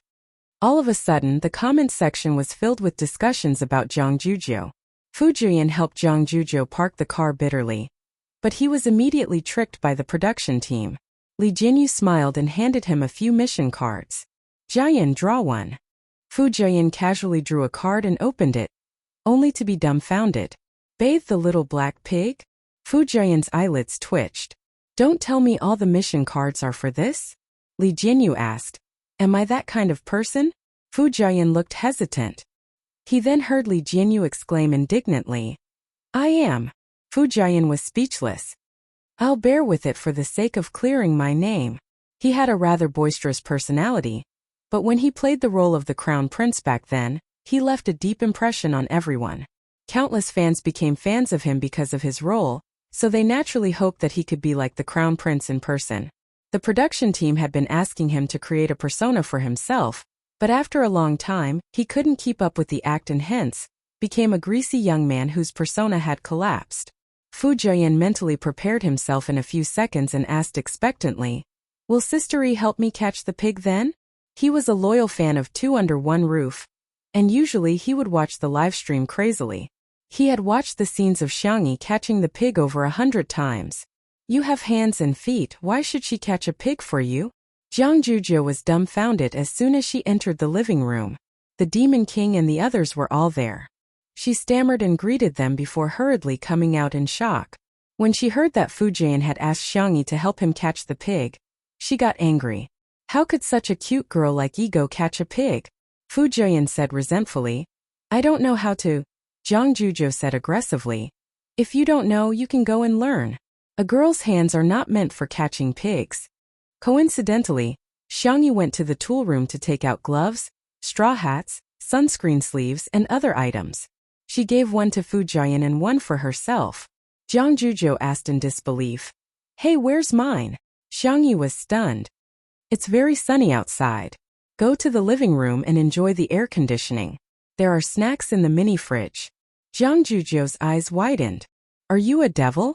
The Great Demon King is in the living room. Xiang Yi thought about it and realized that Jiang Zhujiu seemed to be quite afraid of Xiang Chan. She asked tentatively, Shall we go together then? Humph, since you've invited me so enthusiastically, I'll reluctantly agree to your suggestion. Fu Jian asked, But didn't you say that girls can't catch pigs with their hands? Jiang Zhujiu rolled her eyes. It's none of your business. Chapter 399. Fu Jian was speechless. Am I being despised? His deflated expression was so funny that everyone in the comments section of the live stream burst into laughter. Trying to reason with a girl? Brother, aren't you courting death? Does Two Under One Roof have some kind of anti-filth function? Even Fu Jian finds it pleasing to the eye.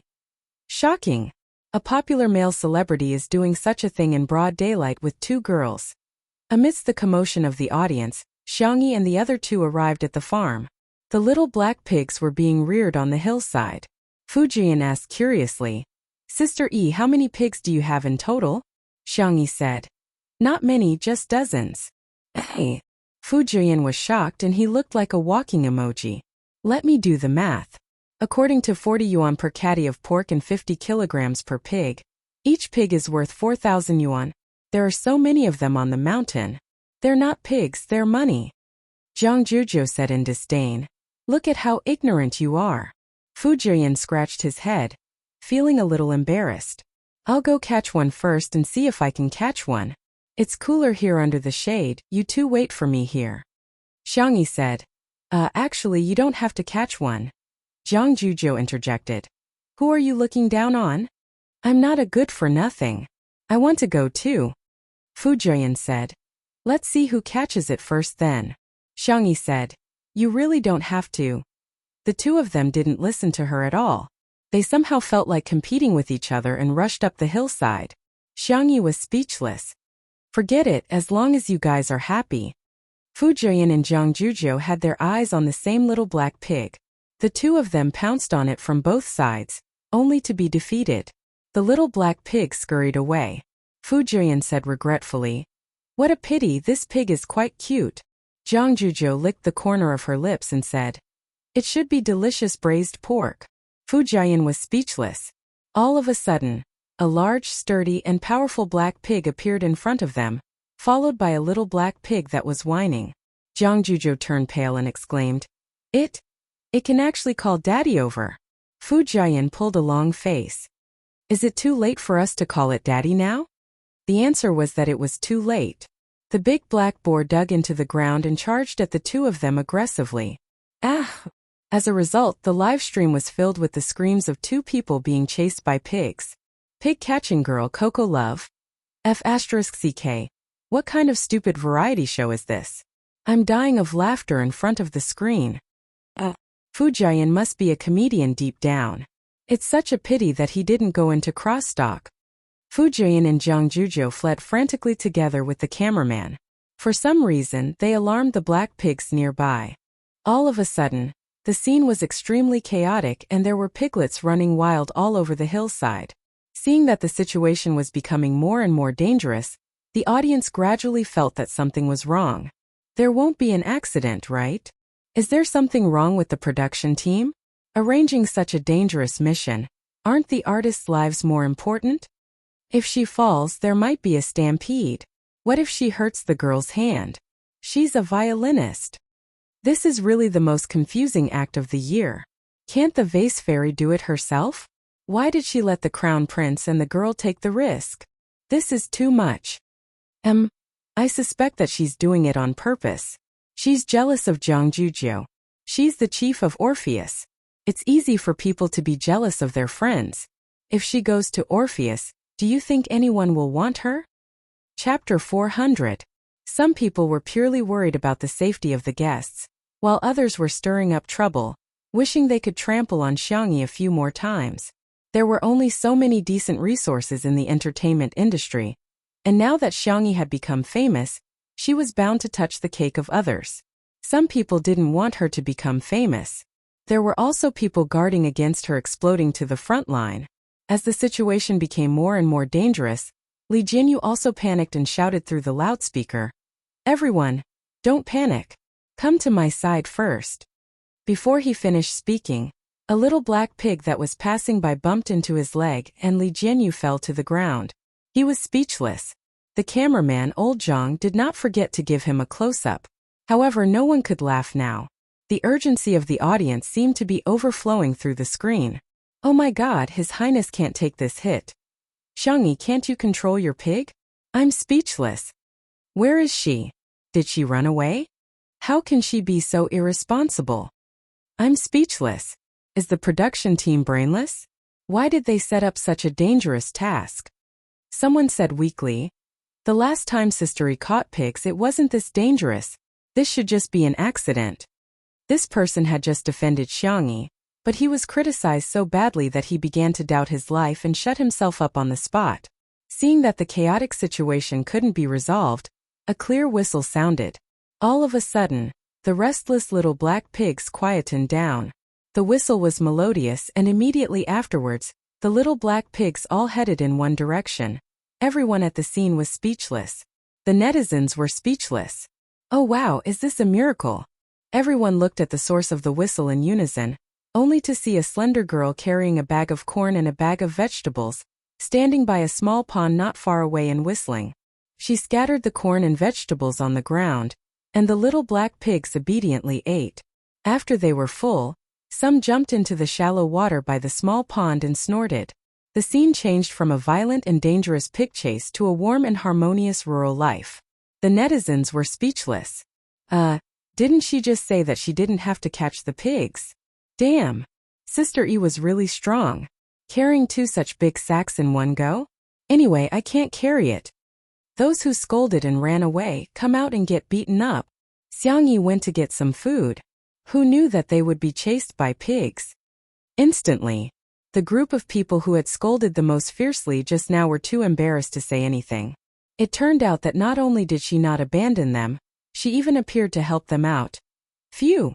Fu Jiayan let out a long sigh of relief. Oh my god, I was scared to death.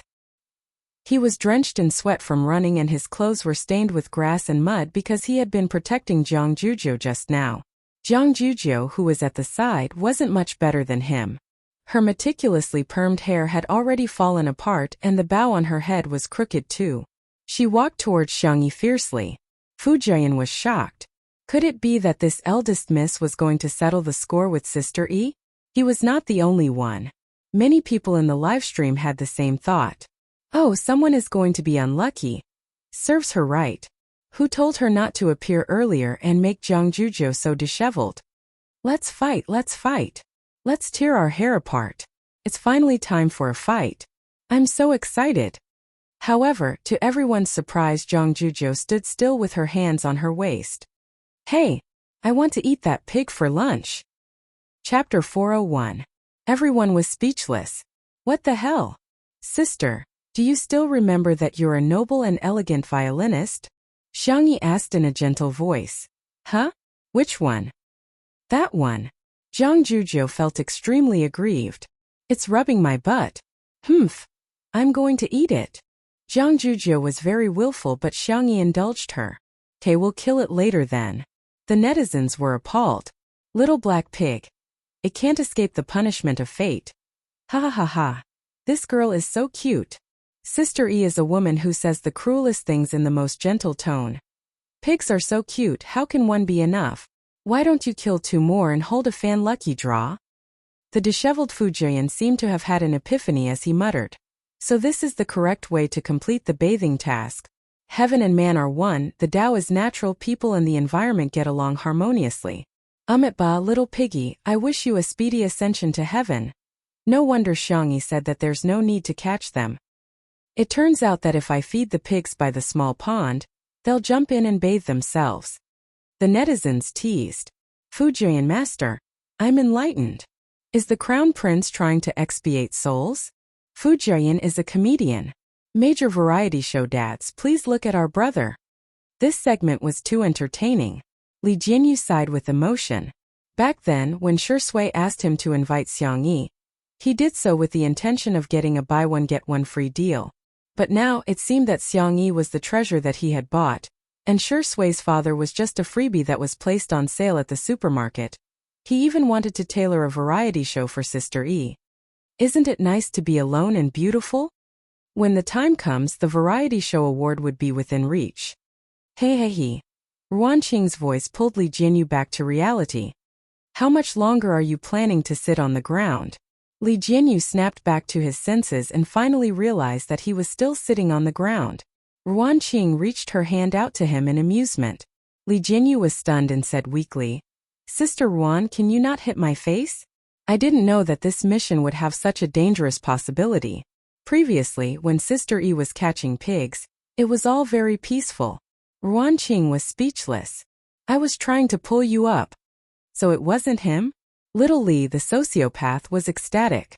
After the little piglets finished bathing, Xiang Yi skillfully caught them and prepared to bring them to be processed.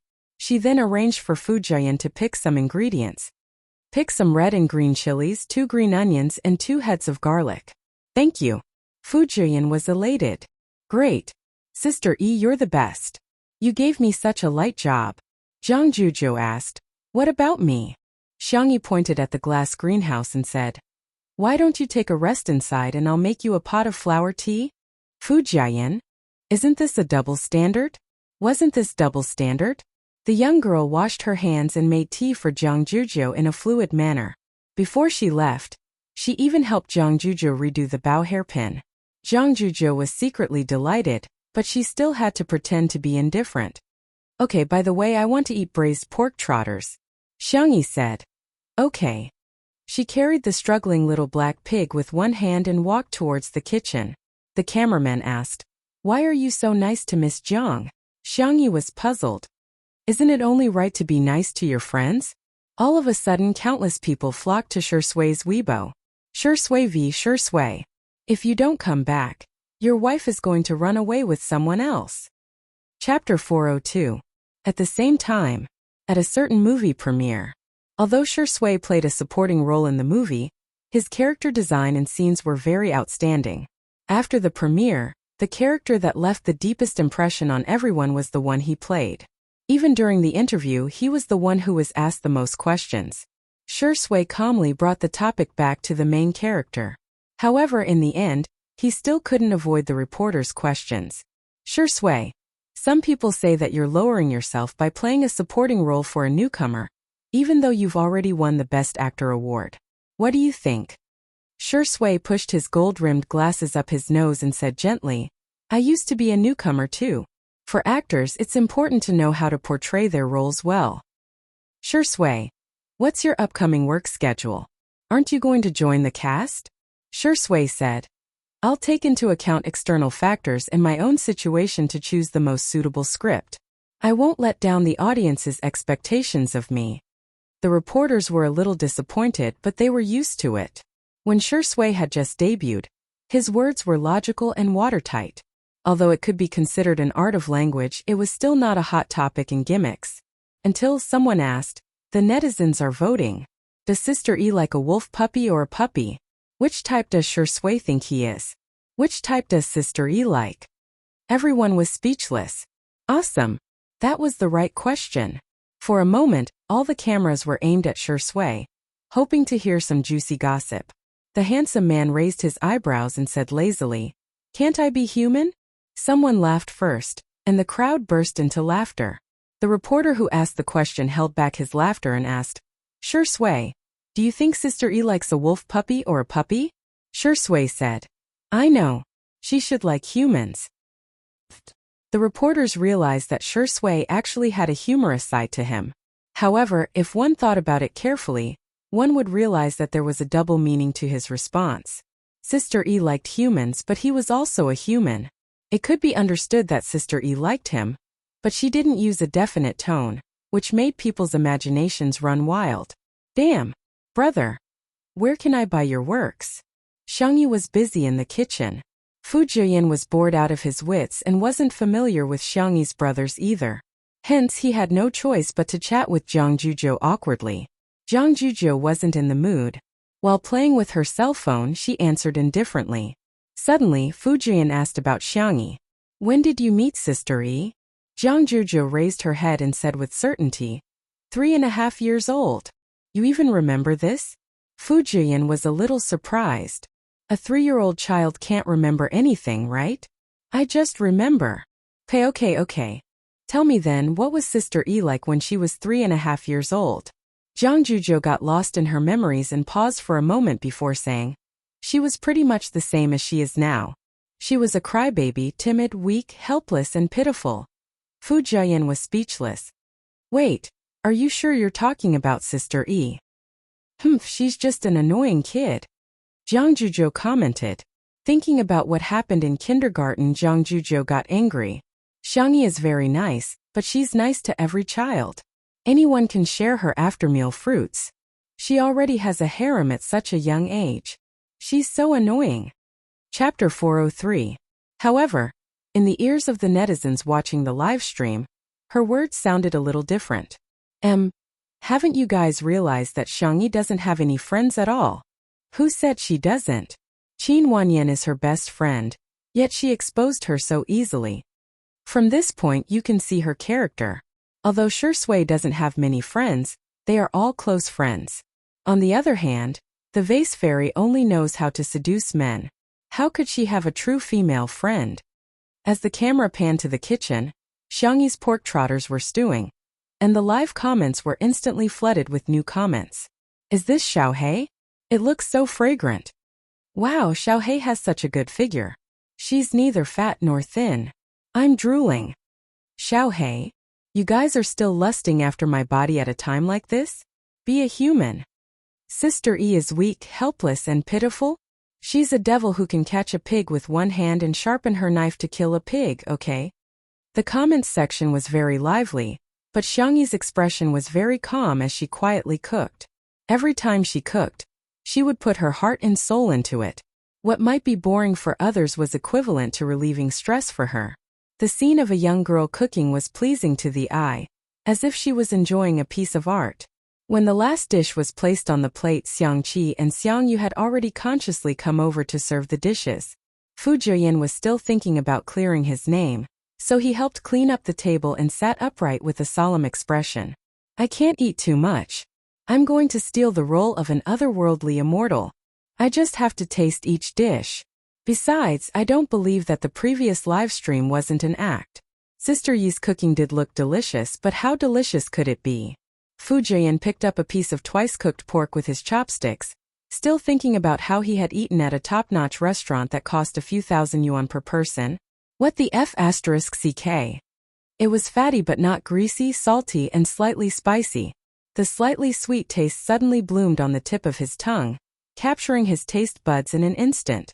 The pork was freshly slaughtered and the chili was freshly picked. Paired with bean paste, green onions, and garlic sprouts, it created a rich and unique taste. What kind of delicacy was this? An exceptional delicacy. Fu Zhiyan was dumbfounded. By the time he reacted, the dishes on the table had already been reduced by a third.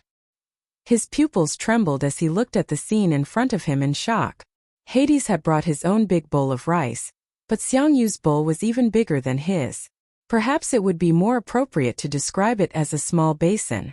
Even the elegant and modest Dr. Xiang and the cold and indifferent lawyer Xiang had small mountains of rice on their plates. Country bumpkins. Jiang Jujo said in disdain. What's wrong with that? In the past, they would even bring pots and pans to their meals. Fu Zhiyan suddenly realized that the competition in the Xiang clan was actually so cruel. As he ate, he asked, "Why aren't you eating?"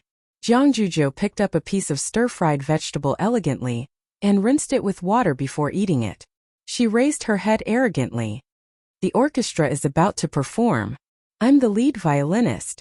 Rounding it off, it would be the C position, all right? I'm trying to lose weight, so I definitely won't eat such greasy meat dishes. Not even a single bite. Fu Zhiyan agreed. You're right. Missy, I wish you success. In the next second, he picked up all the remaining pieces of vegetables in front of Jiang Jujo. Jiang Jujo was speechless. At this moment, a strong and spicy aroma wafted into her nose. Chapter 404. She couldn't control her physiological instincts and looked towards the source of the aroma. Xiangyi came out of the kitchen with a plate of braised food. At the top was a soft and tender pork trotter, surrounded by a circle of duck wings and chicken feet, as well as a few pieces of dried tofu and shiitake mushrooms. The food was all soaked in the beautiful reddish-brown gravy and sprinkled with some white sesame seeds. The aroma of the food wafted in all directions, causing the cravings in the depths of one's heart to come out. Fujin. Jiang Jujo.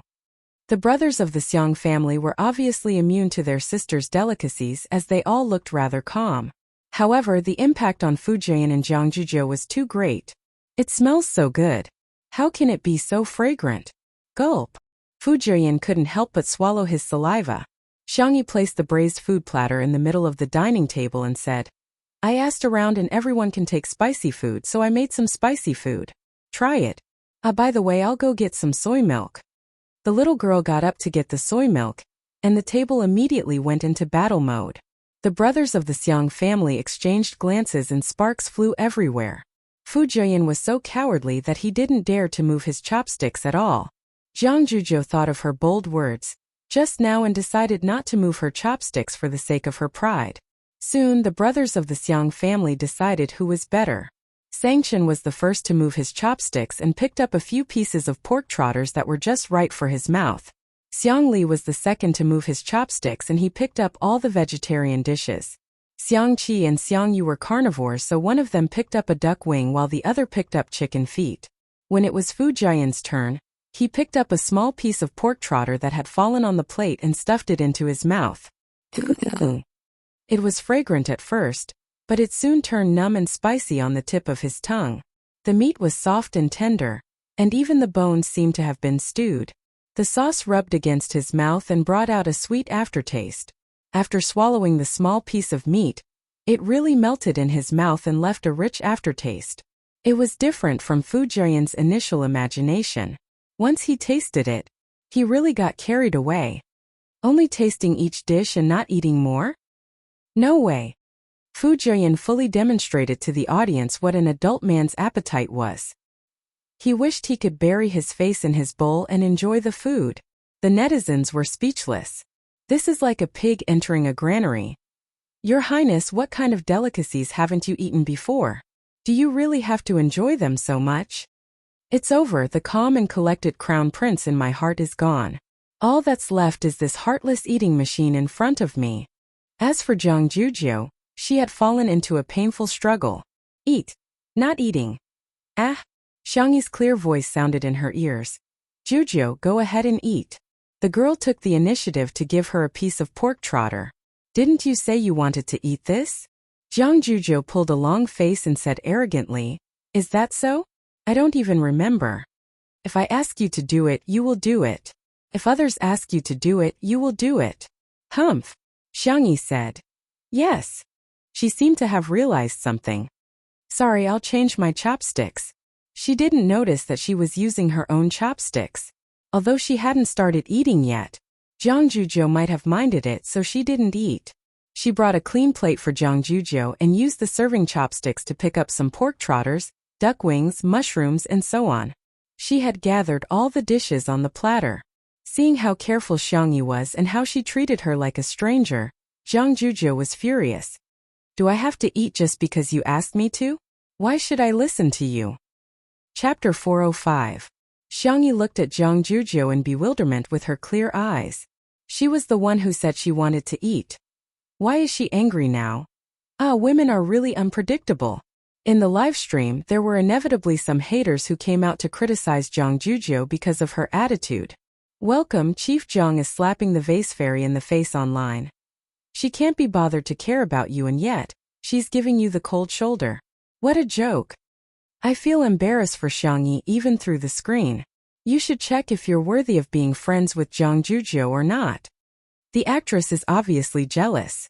Zhang Juzhou has already said that she wants to lose weight, but she's deliberately making Zhang Juzhou eat greasy and high-calorie food. What is she up to? She's so evil. The brothers of the Xiang family glanced at Zhang Juzhou. She couldn't hide her thoughts from them, but they couldn't be bothered to get involved in the matters between girls. Hence, they continued to eat separately. Xiangyi thought about it and said in a warm voice, Don't eat then? Do you have any other dishes you want to eat? I'll make them for you, or I can order some takeout for you like a light salad. Perhaps Zhang Juzhou just didn't want to eat the food she cooked. Xiangyi felt that she shouldn't force her. Zhang Juzhou glared at her. Is that how you persuade people to eat? Xiangyi was slightly embarrassed. I'm really not very good at this. For example, Zhang Juzhou's grandmother was very good at persuading people to eat. Whenever there were juniors in the family, she would enthusiastically make them eat. She would only persuade them to stop eating if they couldn't eat.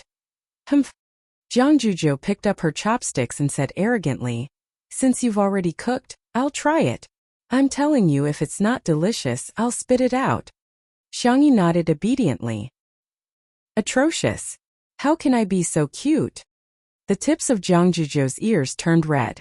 She avoided Xiangyi's gaze and lowered her head to scrutinize it. She then chose the tender and glossy pork trotter and took a bite. The world seemed to have suddenly frozen as the hustle and bustle turned into silence while the colors turned into black and white. Zhang Juzhou felt as if there were fireworks exploding in her head. Then a white light appeared in front of his eyes, and all of his senses became dull. Only his sense of taste was magnified countless times. He could acutely sense that the thick gravy was wrapped in the bouncy meat that was rich in collagen. It was extremely invasive and occupied his taste buds unstoppably. His saliva was secreted rapidly and he swallowed it down his throat. "How is it?" Xiangyi asked. Jiang Zhuzhou didn't answer, or rather, she answered with her actions. The little girl moved her chopsticks as if they were flying, crazily stuffing food into her mouth. The bones of the chicken feet came off with a light suck, and the meat of the duck wings came off in a few bites. The vegetables were even more so. One mouthful after another, she couldn't stop at all. Ha! Phew! Her lips were red from the spiciness, and there was a tingling and burning sensation spreading. However, the pain only intensified the stimulation. Just like when one ate a spicy stick, the spiciness made one's brain buzz. But thousands of words could be condensed into one word. Awesome! Xiangyi handed her a bottle of soy milk at the right time. Jiang Zhuzhou sucked 2 mouthfuls with a straw and found that it wasn't enough. Hence, she hugged the bottle tightly and continued to eat the braised food. Her belly was bulging at a speed visible to the naked eye. Click! The buttons on the waist of her red checkered skirt suddenly burst open. Although she wasn't exposed, it happened to be recorded by the camera. The netizens were dumbfounded. Did she eat so much that her skirt burst open? Before the crowd had time to complain, they saw Xiangyi blocking the camera. Her milky white face was extremely serious. Don't shoot. Chapter 406. The staff were all stunned. Ever since the live stream began, they had never seen Sister E so fierce. Even when she threw the scumbag away yesterday, she still looked nonchalant. There were suddenly more comments in the live stream. A new cult has appeared. How can it be stagnant? Ijio, I can do it. Pretty girls should have sex with pretty girls. I'm on Jiu Yi's side. Sundra Big Sister X is gentle, rich and beautiful. She's like a fairy. Madam, please give me more food. Wow, Sister E is so gentle. Actually, Jiang Zhuzhou didn't expose herself. She even covered it immediately. At the dining table, Jiang Zhuzhou's face was flushed red, and she was so ashamed that she wished she could dig a hole and bury herself in it. She hurriedly sucked in her stomach and tried to pretend that nothing had happened. However, she had eaten too much and even drank 2 bottles of soy milk. Her stomach was so round that she couldn't suck it in at all. The men present were all very gentlemanly and didn't make fun of her. Xiangqi even took the initiative to ask, "Do you want me to stitch it up for you?" For the sake of making friends with Xiangyi. Her brothers had always been worried sick. That was the difference between men and women. After all, there was a limit to how much care they could give Xiangyi. Some subtle warmth was energy that could only be transmitted between girls. No. Jiang Zhuzhou refused without even thinking about it. It's too embarrassing. All of a sudden, Xiangyi grabbed her wrist. Jiang Zhuzhou looked up and met the girl's clear eyes, which seemed to be filled with moonlight and were incredibly gentle. "I'll take you to my room." Jiang Zhuzhou looked away awkwardly and didn't say anything. In the bedroom, Jiang Zhuzhou changed into a loose cotton linen dress and quietly poked her head out of the cloakroom. The first thing she saw was Xiangyi, who was helping her sew the buttons. The young girl skillfully threaded the needle and sewed the button. Her white wrist lightly circled it twice and successfully tied the knot. She used her teeth to break the knot, and then carefully used the ironing machine to iron the skirt. Jiang Zhuzhou was speechless. It was a wonderful feeling. They hadn't contacted each other for a long time, but they didn't become distant. But thinking of what Qin Wanyan said, Jiang Zhuzhou felt a little awkward. Xiangyi noticed her. "Do you want to switch back? Or are you going to wear mine first?" Jiang Zhuzhou deliberately said fiercely, "Does your heart ache to wear your clothes? That's not what I meant." No. Jiang Zhuzhou covered her ears and said, "I'm going out to eat." She went to the living room and sat down at the dining table. She hugged the pig trotter and began to gnaw on it. The Xiang brothers and Fu Jian had already moved to the sofa lounge. Fu Jian was perplexed when he saw this scene. "Isn't she on a diet? Why are you still eating so much?" Xiang Li sipped his tea and said, "Mr. Fu, you must be single." Fu Jian was shocked. "Huh? Dr. Xiang, how could you tell? You guys are too good at scientific research." Xiang Li smiled but said nothing. Li Jianyu interacted with Zhang Juzhou. Sis, what do you think of Sister Yi's culinary skills? Not very good, she said in a peeved tone. But you're enjoying your food. Even your dress has been ripped apart. Why are you still lying? Aren't you friends? Why are you taking the lead to slander Sister Yi? The word friends hit Zhang Juzhou's sore spot. She turned her head and said fiercely, I'm not friends with her. I unilaterally declare that she and I are biological sisters of different parents. There was an uproar in the live stream. Chapter 407. Does this mean that Sister E is her best friend? Bullshit, she clearly treats Sister E as her best friend. The haters stared at their keyboards in bewilderment. Someone like the Vase Fairy actually had a friend, and a close friend at that. Are we not fast enough to type? Before they could even argue, they got slapped in the face. In the production team of Eating Well for all 3 meals, the director had arranged for someone to keep an eye on the movements of 2 under one roof. After hearing about this matter, everyone was even more convinced that there was definitely a script. Poach her. Poach her immediately. Poach her with an annual salary of 1,000,000 yuan. In the living room of the manor, Xiang Yi stared at Zhang Juzhou in shock, unable to believe the scene in front of her. She subconsciously pinched her palm. The pain came clearly, confirming that everything at this moment was real. After Zhang Juzhou said those words angrily, her face, ears, and neck were all flushed and her shoulders trembled slightly. She was extremely ashamed, but she still pretended to be arrogant. Of course I don't care what she thinks. Even if she doesn't treat me as a friend, I won't take it to heart. Everyone was speechless. Miss, do you know that you're a tsundere? You may say that you don't care, but anyone who isn't blind can tell that you care a lot about it. Juzhou. Xiang Yi murmured. Zhang Juzhou asked in displeasure. What? Xiang Yi wanted to say something, but when she was about to say it, she habitually asked, Do you want to eat dessert? Zhang Juzhou was even angrier. Is it that difficult to say that I treat you as a friend too? Is it that difficult? Xiang Yi was actually a little embarrassed. Besides, she didn't have any close friends and didn't know how to get along with Zhang Juzhou at all.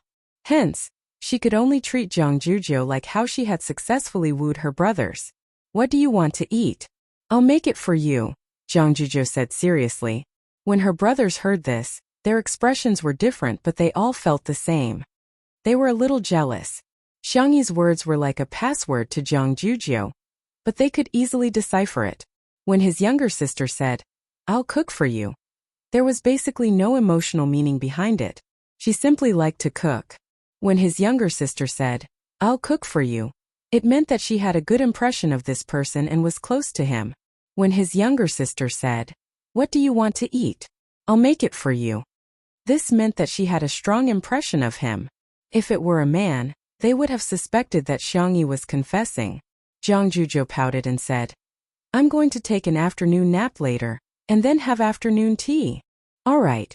I still want to go to the glass greenhouse to take pictures. Help me shoot. All right. I want to sleep with you tonight. Zhang Juzhou clenched her fists and said with a flushed face, You have to wear our sister's pajamas with me. Sure.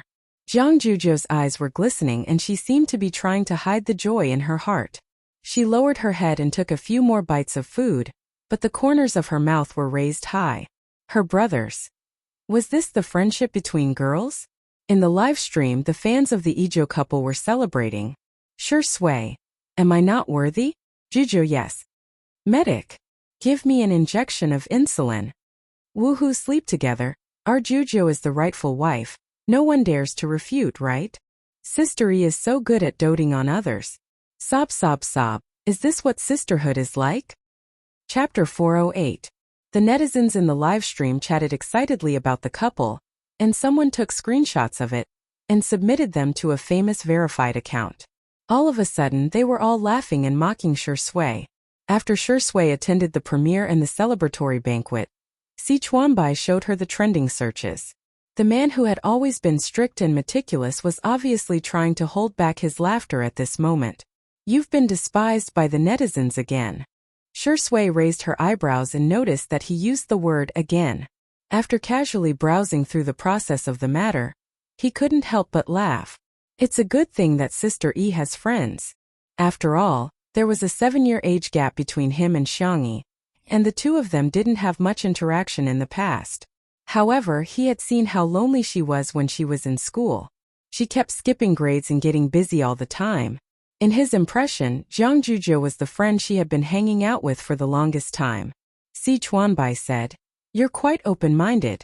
Should I praise you for having a good attitude? The Izhou couple has already been created."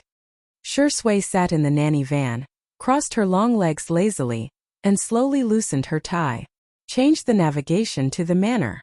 Outside the window, light and shadows flashed and the scenery changed. The man said calmly, "Go back and teach the little girl what it means to be the main wife." Si Chuanbai was speechless.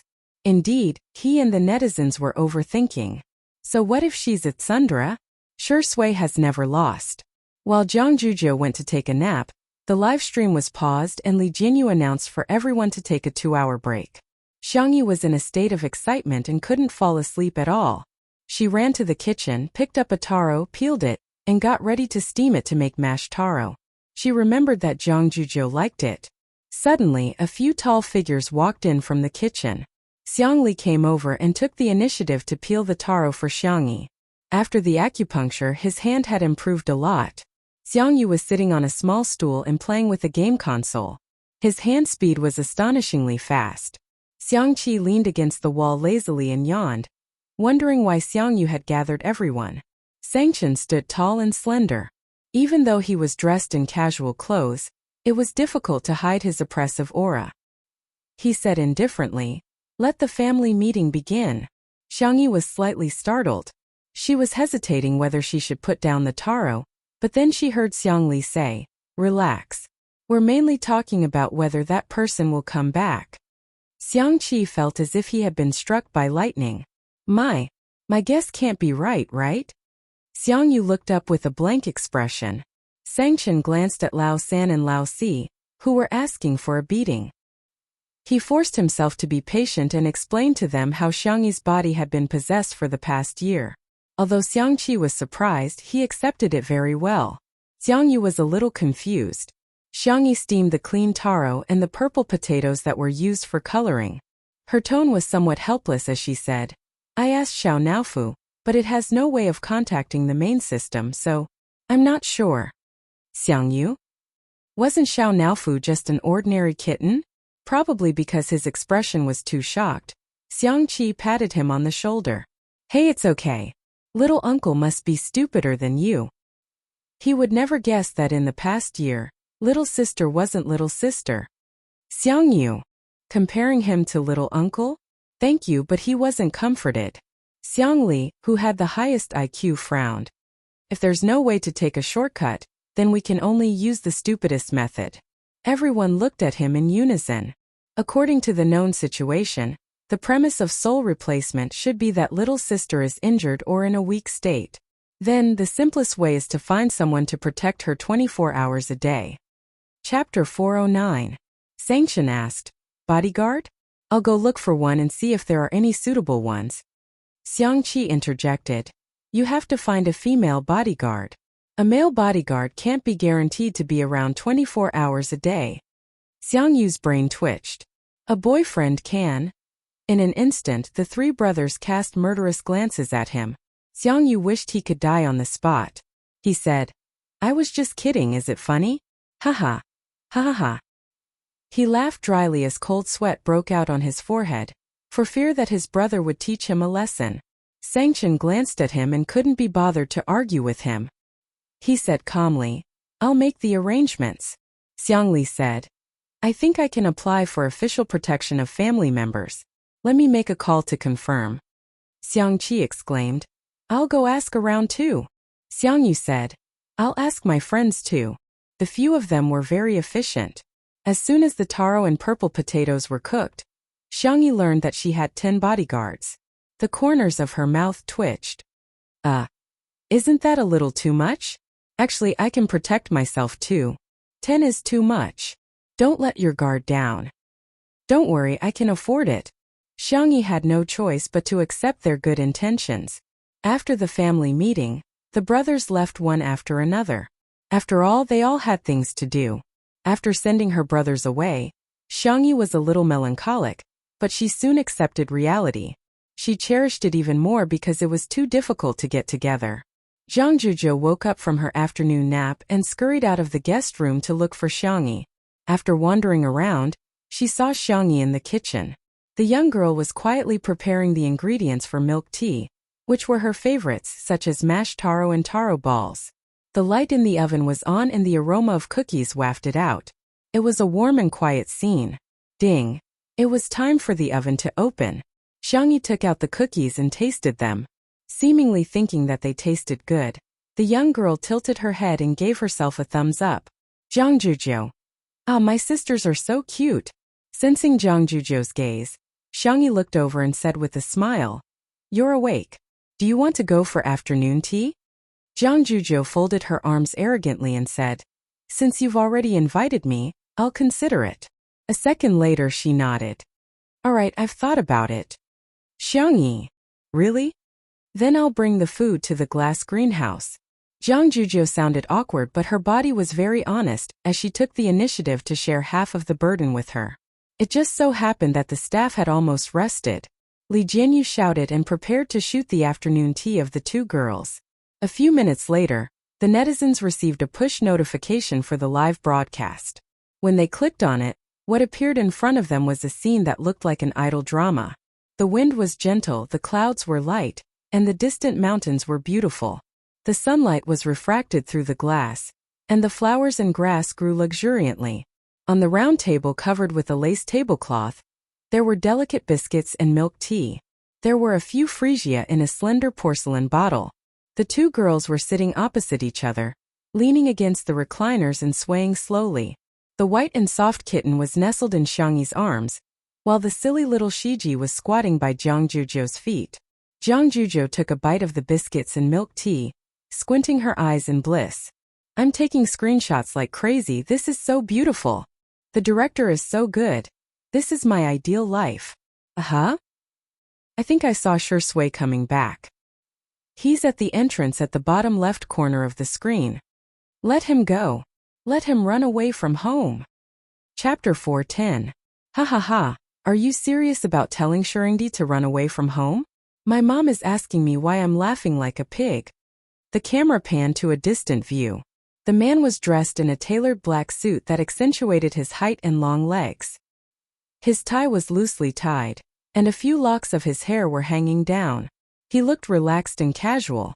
It was as if he was returning home.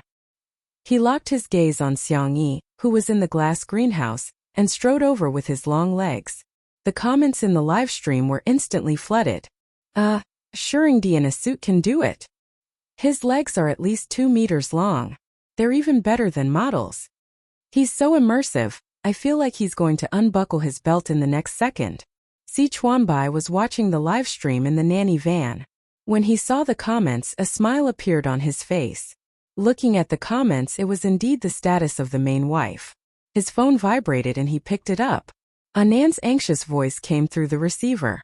"Chuan, I think I've been scammed." "Chuan, don't you think it's strange to call him Chuan? It sounds like you're taking advantage of me. And it sounds a little strange." Si Chuanbai interrupted his nonsense. This little colorful guy always said shocking things. He pressed his eyebrows. "Get to the point." Someone claimed to be the director of the variety show National Mass Workout, and said that he wants Sister E to be a flying guest for the next episode. "I don't think it's real, but I'm afraid it's true." Si Chuanbai raised his eyebrows. Even he was a little stunned. National Mass Workout was a national variety show that could be said to be the most popular variety show at the moment. It had recorded a total of 2 seasons, and the 3rd season was in preparation. Every season, the guests invited could be said to be the top or A-listers, or they were the senior big shots with a high status. Si Chuanbai took a deep breath and said, "Send me the contact information." 2 minutes later, Si Chuanbai confirmed that it was really the director of National Mass Workout. Anan was extremely excited on the other end of the phone. Our girl is so capable." Si Chuanbai smiled and said, "She's quite capable. In a sense, Xiangyi's popularity could be said to have risen from C-list to A-list. However, the industry wouldn't recognize her status if she didn't have any film or television projects. But if the resources could keep up, if he became part of Miss Xiangyi's family, he would be able to become an S-lister for free. A glass greenhouse. Shui greeted Zhang Juzhou politely. As soon as the suave, gentle and handsome man appeared, Zhang Juzhou felt that her friend had changed. For example, her tone was inexplicably soft. "You're back. Have a seat." For example, his attitude was inexplicably warm. "Here biscuits, cakes and fruits." Another example was his gaze, which was inexplicably fixed. "You look good in this." Shui had intended to go back and change her clothes after greeting him, but at this moment she blinked and threw the thought of changing to the back of her mind. She sat down steadily and said, "Thank you. You're also very beautiful." Zhang Juzhou gritted her teeth and thought, "Why does it feel like an old married couple?" Cough cough. Zhang Juzhou coughed hard a few times to get Xiangyi's attention. "You said you wanted to take a photo, help me." "Sure." The two girls met and began to study which software and filter were better.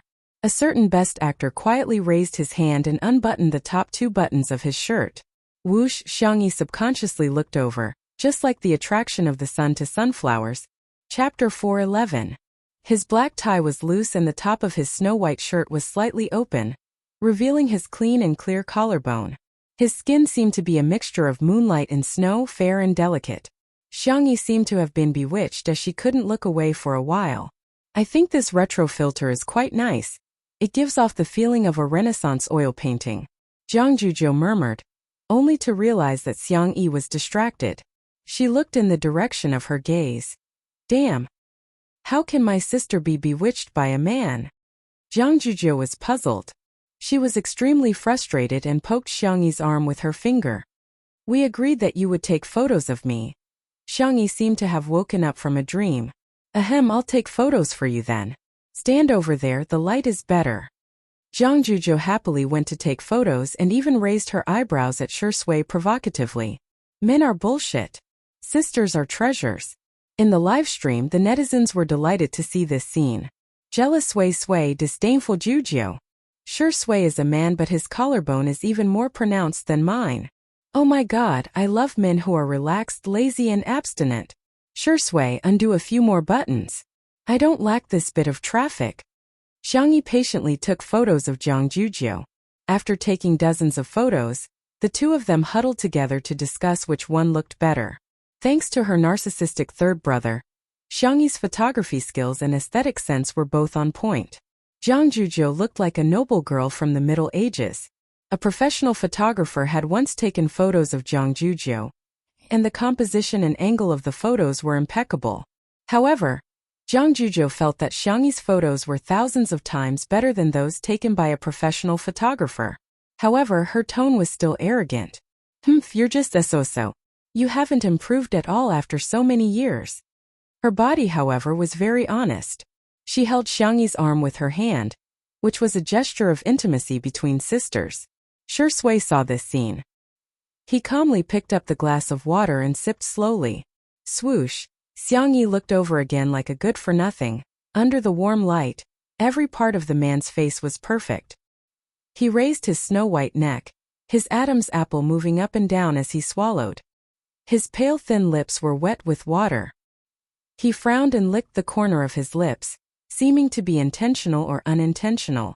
As if sensing Xiangyi's gaze, he looked up and his thin lips parted into a thin but seductive smile. Zhang Juzhou thought, "Damn you dog of a man." Half of the netizens in the livestream were screaming and the other half were quacking. "Covering my mouth can't stop me from screaming like a groundhog. Brother, I can do this. I really can." Goose goose goose goose goose. Zhang Juzhou's expression is hilarious. "You didn't expect this, did you? The person in front of you is a Grand Slam best actor. Seriously, Shui is fighting for attention, right? Wasn't it?" Sure enough, he was a man with a mental age of 10. I laughed so hard that my neighbors within a 10-mile radius would have to rely on hearing aids for the rest of their lives. Zhang Juzhou gritted her teeth and thought to herself, "My good sister will never fall for such a dog of a man." In the next second, she heard Xiangyi ask gently, Do you want to take a photo? Sure Sui blinked and said with an innocent expression, but I'm not wearing any makeup. Will I look ugly in the photos? I'm so envious of Sister E for making you look so good in the photos. Jiang Juzhou was speechless. Isn't she just saying, Sister, you're so good at makeup. Unlike me who doesn't even know how to put on foundation? Chapter 412. The staff at the scene had a hard time trying to suppress their laughter, but the netizens watching the live stream didn't have so many scruples. She's so green as soon as she opens her mouth. Oh my god. Sure Sui is so good at variety shows. I can't take it anymore. Look at Xiao Naofu and little Shiji's expressions. I'm rolling around in bed laughing. Only then did the crowd notice that Xiao Naofu had taken a few steps back with a look of disdain, seemingly trying to draw a line between him and Sure Sui. Little Shiji had no idea what was going on and chased after Xiao Naofu while wagging its tail continuously. It was a vivid illustration of what it meant to dislike dogs and cats. However, Xiangyi retorted seriously. No, you look good in all the photos.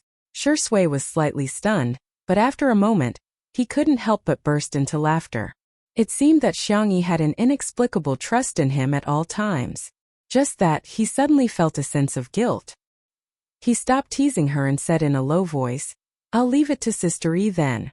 Xiangyi took out her cell phone and began taking photos of him. Jiang Juzhou stomped her feet in anger, causing countless viewers to laugh hysterically. What kind of magical scene is this? Other people's scenes were thrilling, and repeatedly testing the edge of death. The scenes on Two Under One Roof were hilarious, and so hilarious that their abs would pop out at any moment. This scene, without a doubt, became one of the famous scenes that fans of Two Under One Roof often relived. Xiangyi took dozens of photos of Sure Sui with an impartial attitude. I'll send them to you later. The young girl remembered what Anand said last time. Sure Sui's Weibo account was full of weeds all year round, and she couldn't be bothered to open it for business. Hence, she asked, do you want to post a 9-grid Weibo post? There should be a lot of people looking forward to it. Sure Sui nodded and said, sure. All of a sudden, the countless Sure Sui sisters in front of the screen fell silent. Most of them didn't have a good impression of Xiangyi at first.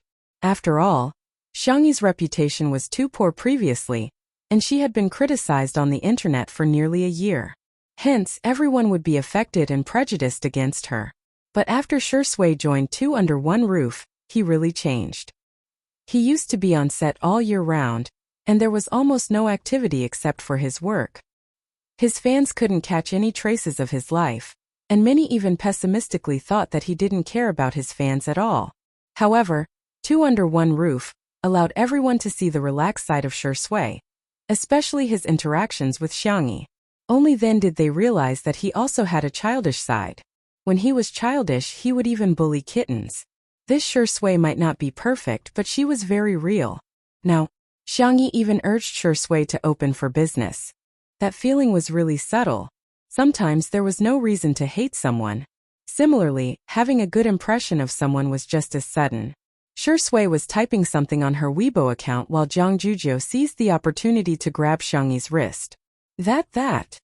The proud and pampered young miss was now stammering, her small fists clenched tightly. Xiangyi. Everyone's curiosity was piqued by her. Jiang Juzhou closed her eyes and finally made up her mind to express what she found hard to say. Hey, can you take a selfie with me? Xiangyi's cherry lips opened and she hesitated for a few seconds. Can't I take a few more? Jiang Juzhou said resolutely. Sure. I can do it. I'm super. Chapter 413. In the live stream, girls who don't mean what they say are so cute. Sister E is really the Terminator of Tsundere. She's so good at curing Tsundere. Jojo can do it. Sure Sui, can you do it or not? I'm sick of answering this question. Hashtag Sure Sui can't do it. Hashtag okay, next question. The two girls chose various filters and decorations to take a selfie. The netizens exclaimed that it was so realistic that it was simply a replica of the selfies they took with their sisters. At the same time, Sure Sui posted on Weibo. The caption was simple, but it was enough to make one's imagination run wild. Sure Sui. Sister E took it. The Sure Sui sisters were a little upset when they saw the text, but after seeing the picture, they screamed. The man in the picture was wearing a white shirt and a black suit. His tie was loose and his collar was open. His gaze was deep and doting, and he looked lazy. He was a refined scum who was abstinent and passionate. The number of comments instantly exceeded 10,000. He's like a boyfriend. He's finally open for business. I'm covering my mouth and crying. Thank you, Sister E. I announced that Sister E is the prettiest sister in the world. Shui put away his cell phone, too embarrassed to continue teasing Xiangyi. So he got ready to go back and change his clothes. The corner of his shirt was suddenly tugged. He turned around and met her bright eyes. Sister E, do you want to take a selfie? Xiangyi asked. There was a trace of surprise in the depths of Shui's eyes, as if he didn't expect that Xiangyi would take the initiative to ask him for a selfie. He smiled and said, yes. Little did he know that although he didn't do anything this time in Zhang Zhuzhou's eyes, he was playing hard to get and retreating in order to advance. I'm so angry. Due to the height difference between the two of them, Xiangyi raised her cell phone high, but before she could press the camera button, it landed in a pair of bony hands. The man's magnetic voice sounded in her ear. Let me do it. Xiangyi. Okay. Seeing this scene, Zhang Zhuzhou began to stomp her feet again. Zhuzhou, why do you have a problem with the floor? Fu Jian yawned and appeared beside Zhang Zhuzhou while his hair was messy. No one woke him up. He had been taking an afternoon nap until now. Fu Jian seriously suspected that he had been forgotten by the production team. Zhang Zhuzhou was infuriated. I'm so angry. Ignore me. Fu Jian replied. Oh. With one hand in his pocket, Fu Jian sauntered over to Xiangyi and Shui. Shamelessly, he leaned over and said, Senior Shi, are you guys taking a selfie? Count me in. Let's activate a pig head special effect. Shui smiled, and the look in her eyes was very kind. The netizens in the live stream were laughing so hard that they were almost out of breath. Fu Jian. What a straight man. Suazi. You look like F** King Pig. F***ck. Why is Fu Jian so funny? I can't control myself as soon as he appears.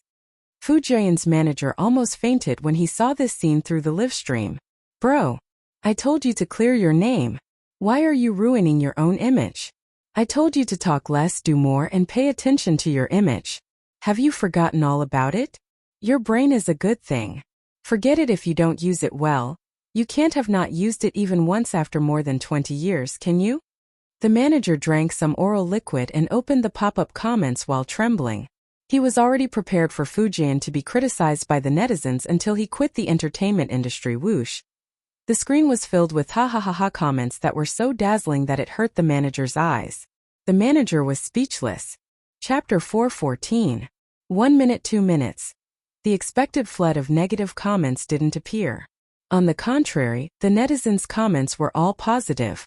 Ha ha ha ha ha ha ha. Why can you send a voice message? Fu Jian is quite suitable to be a comedian. Actually, he's funny. His Highness turns out to be a silly boy in real life. I'm done. To be honest, Fu Jian has been enjoying the benefits of being a crown prince for the past 2 years, and I've long been tired of him. He really made the right choice to take on 2 under one roof. His agent was too far-sighted. Getting rid of the shackles of being a crown prince is the way to long-term development. Seeing this, the manager's eyes were in a trance. Great foresight? What does that have to do with me? The reason why he gave Fu Jian this job was really just to clear his name. Is this a blind cat that chanced upon a dead mouse? It's so dark that it's naturally clear. Next, Fu Jian followed Xiangyi to Little Rabbit Farm. He completely let himself go and revealed his talkative personality. He could even talk to cows for a long time while milking cows. When he was done, he suddenly realized, wait a minute, aren't I here to clear my name? He recalled his manager's earnest instructions and all sorts of knowledge about setting up a character. It's over, why can't this knowledge enter my mind? Zhang Zhuzhou was still sulking and kicking pebbles nonchalantly. Seeing his expression, she said in disdain, Hey, are you retarded? Fu Jian said with a sullen expression. My fans are definitely going to stop following me. Zhang Zhuzhou expressed her doubts. You actually have fans? Am I living in an illusory world and everything is fake? Actually, I don't have a single fan. Seeing that he was about to break down, Zhang Juzhou said awkwardly, Okay, you're actually not too bad looking. It should be normal for you to have a few fans. After all, an ordinary person like me has hundreds of thousands of fans on foreign social media platforms. The netizens were speechless. Fu Jiayan, ordinary Zhang Juzhou? Xiangyi came over with a basket of duck eggs and was about to go back to marinate them when she saw that Fu Jiayan was not in a good mood. She asked gently, Fu Jiayan, are you okay? Zhang Juzhou secretly pointed at Fu Jiayan, and then at her head, hinting to her that there was something wrong with his head. Xiangyi. Fu Jiayan sat down on the ground and hugged his knees. He exuded a dejected aura. You don't understand. They all like me because of a character. If they find out that I'm not that character, no one will like me anymore. Zhang Juzhou said. What nonsense are you spouting? So you're an actress? I thought you were a crosstalk artist. Fu Jiayan. His heart felt as if it had been stabbed by a knife. Zhang Juzhou said. Since they like you because of one role, wouldn't they like you 10 times more if you play 10 roles? Don't tell me you don't have a script to act in? Fu Jiayan. One stab after another. While the netizens were laughing, Fu Jiayan's fans felt sorry for him. They wanted to comfort him, but they didn't know where to start. As Fu Jiayan said, they did like him because of the crown prince. At this moment, Xiangyi's calm and indifferent voice sounded. You're the one who gives life to the characters. The characters are liked because of you. Fu Jiayan, why do you have to act? You're you. Chapter 4:15. Bang. Bang bang. Every word she said was like a drum that struck Fu Jiayan's heart hard. The girl's eyes were clear and her tone was firm.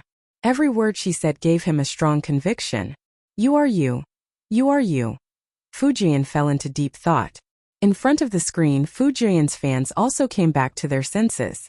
Yeah, the character design of the Crown Prince wasn't very likable. It was Fu Jiayan's acting that shaped the soul of the Crown Prince. They cried for him, rejoiced for him, got angry for him, and felt aggrieved for him. It has always been the actor who brings the character to life. Xiangyi said seriously. You're the Crown Prince, but you're also the actor Fu Jiayan. The fans. Ah, she's so eloquent. Xiangyi is really a girl with a strong sense of self-awareness. That's rare. Sister E, please come out with a book as soon as possible. If you're so eloquent, say more. The confusion in Fu Jiayan's eyes slowly dissipated at this moment. All along, the team had been asking him to maintain his persona and maintain his popularity. He was also very anxious and felt that he was limited by the character of the Crown Prince and couldn't get out of it no matter what.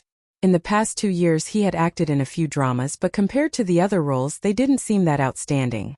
The pressure from the outside world made Fu Jiayan more and more anxious. Am I not good enough? Am I really at the peak of my career? Am I only able to keep that one classic role for the rest of my life?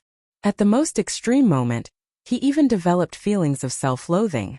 Fu Jiayan even agreed with what others said, that he was lucky and that the role made him who he was. However, Xiangyi's words made him sober up. Fu Jiayan was so touched that tears welled up in his eyes. Sister E, you're so nice. You're my life mentor and guiding light. He wanted to hold Xiangyi's hand, but Zhang Juzhou smacked it away mercilessly. Pushed, don't try to take advantage of E. Fu Jiayan sniffled and asked sincerely, Sister E, do you have anything else to say to me? What Xiangyi said must be true and wise. He was going to write everything down in a small notebook. The next second Xiangyi asked calmly, when you leave, do you want to take a jar of salted duck eggs with you?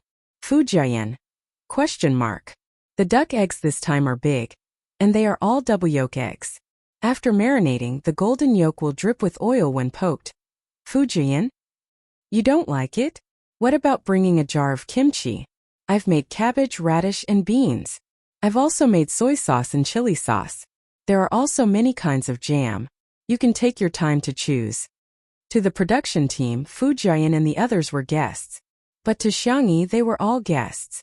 How could she leave empty-handed? After a moment of silence, Fu Jiayan suddenly sobbed and exclaimed miserably, Xiangyi, Wu.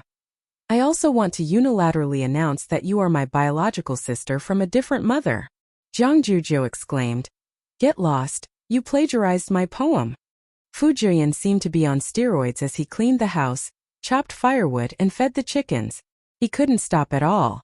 Sitting on the swing, Jiang Jujiu was as angry as a blowfish as she stared at Xiang Yi, who was pickling salted duck eggs in the courtyard, as well as Shi Sui, who was assisting her. Why aren't you coaxing me? Atrocious. She bit her lip, jumped off the swing, walked towards Xiang Yi and stood still. I'm angry. I'm super angry. I'll give you a chance to coax me. I won't wait until it's too late. Humph. Chapter 4:16. Thud. The duck egg in Xiang Yi's hand fell into the mud mixed with salt water and yellow soil, causing a few drops of mud to splatter. Huh. Why are you angry? Jiang Jujiu clenched her fists tightly. You idiot. It turns out that in this world, what's more difficult than reading and understanding is a girl's heart. The pop-up comments in the live stream were filled with joy. Sister E, as expected of you. You're a straight woman. Ha ha ha ha, Sister E, you're angry at Jojo. Ejo is so sweet. I'm going to eat it. All of a sudden, the man's low laughter fell into her ears. He said in a gentle and teasing tone, Isn't our Sister E very good at coaxing people? Xiang Yi seemed to be in a dilemma. She only knew how to give out candy, but her hands were so dirty. How could she take it? Looking at Shi Sui's clean hands, she suddenly had an idea and nudged Shi Sui with her elbow. Help me get the things in my left pocket. Shi Sui readily took out a candy and handed it to Jiang Jujiu. Here, Miss Jiang, have a candy. Not only was Jiang Jujiu not comforted, she was so infuriated that she wanted to vomit blood. Seeing that Jiang Jujiu was about to fly into a rage, Xiang Yi successfully appeased her. I have a gift for you. Jiang Jujiu thought. Oh. After marinating the salted duck egg, Xiang Yi washed her hands and then took out a small box with a plain packaging. Feeling a little embarrassed, she said, Sorry, your birthday has already passed. Can this be a gift to make up for it? Jiang Jujiu raised her chin arrogantly and said, It depends on my mood. She opened the box and a beautiful necklace came into view. The chain was slender and exquisite, and the red drop-shaped pendant was gorgeous and dazzling. The pop-up comments in the live stream sneered at the necklace. Doesn't the vase fairy claim to be fair, rich, and beautiful? She's giving a crystal as a gift? It's beautiful, but the crystal is too cheap. Everyone knows that crystals are worthless. Jiang Jujiu treats her like a good sister, but what about her? She's fooling her like a fool. As soon as the haters started criticizing, they heard Jiang Jujiu's surprised voice. Pigeon's blood ruby? Did you dig it out from your mine? Xiang Yi nodded. Yes, this is the one with the best transparency, color, and cutting quality. In an instant, someone came out in the bullet screen to explain frowny face. Pigeon's blood ruby is an extremely pure ruby with a hint of indistinct blue. Its global production isn't high. Every one of them is worth a fortune. There were also people who began to recognize each other from afar. Gem mine? Sister E, I'm your long-lost sister. I'm really rich, I'm kneeling. Mommy, do you think my kneeling posture is standard? The trolls. This F*King shiny thing wasn't a crystal, but a pigeon's blood ruby. Do you like it? Xiang Yi asked cautiously. Jiang Jujiu looked up at the sky with fireworks in her heart. However, she said arrogantly, It's all right, it's passable. After waiting for a few seconds, Jiang Jujiu saw that Xiang Yi was still not moving. She puffed up her cheeks and said, Help me put it on. I can't reach it. Xiang Yi smiled and helped her put on the necklace. The pendant hung in the middle of her collarbone, making her skin look exceptionally fair. Jiang Jujiu glanced at Shi Sui smugly as if to say, I have a gift but you don't. To her surprise, in the next instant Shi Sui sighed softly. He had a firm grasp of the pitiful, innocent, and pure tone of a white lotus flower. Other children have gifts, when will I get one? Chapter 4:17. The fragrance of the tea that wafted over made Jiang Jujiu confused. Does this dog grow green tea at home? Why would Sister E like such a dog? I can't figure it out, I really can't figure it out. Xiang Yi blinked and remembered that there was a ruby in the jewelry cabinet. Although it was not as high quality as the one she gave Jiang Jujiu, it was much better than the one she gave Jiang Jujiu. It was the size of a baby's fist and it was glowing. I'll give it to him secretly at night, lest others misunderstand and affect Shi Sui's reputation. In the blink of an eye, it was dinner time. There was porridge, side dishes, omelets, and salted duck eggs from Little Rabbit Farm. Fu Jian said. That's good, that's good. I'll be able to satisfy my appetite without getting fat. He was a male artist who had to maintain his figure, and the sumptuous lunch he had at noon was too much for him to take.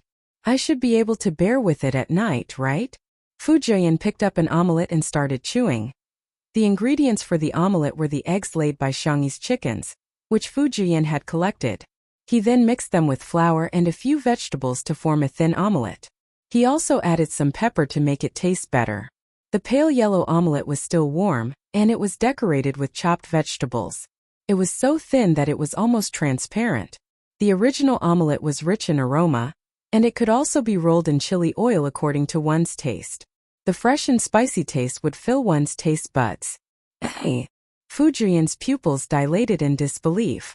What kind of immortal is Sister Yi? How can she make an omelette taste so good?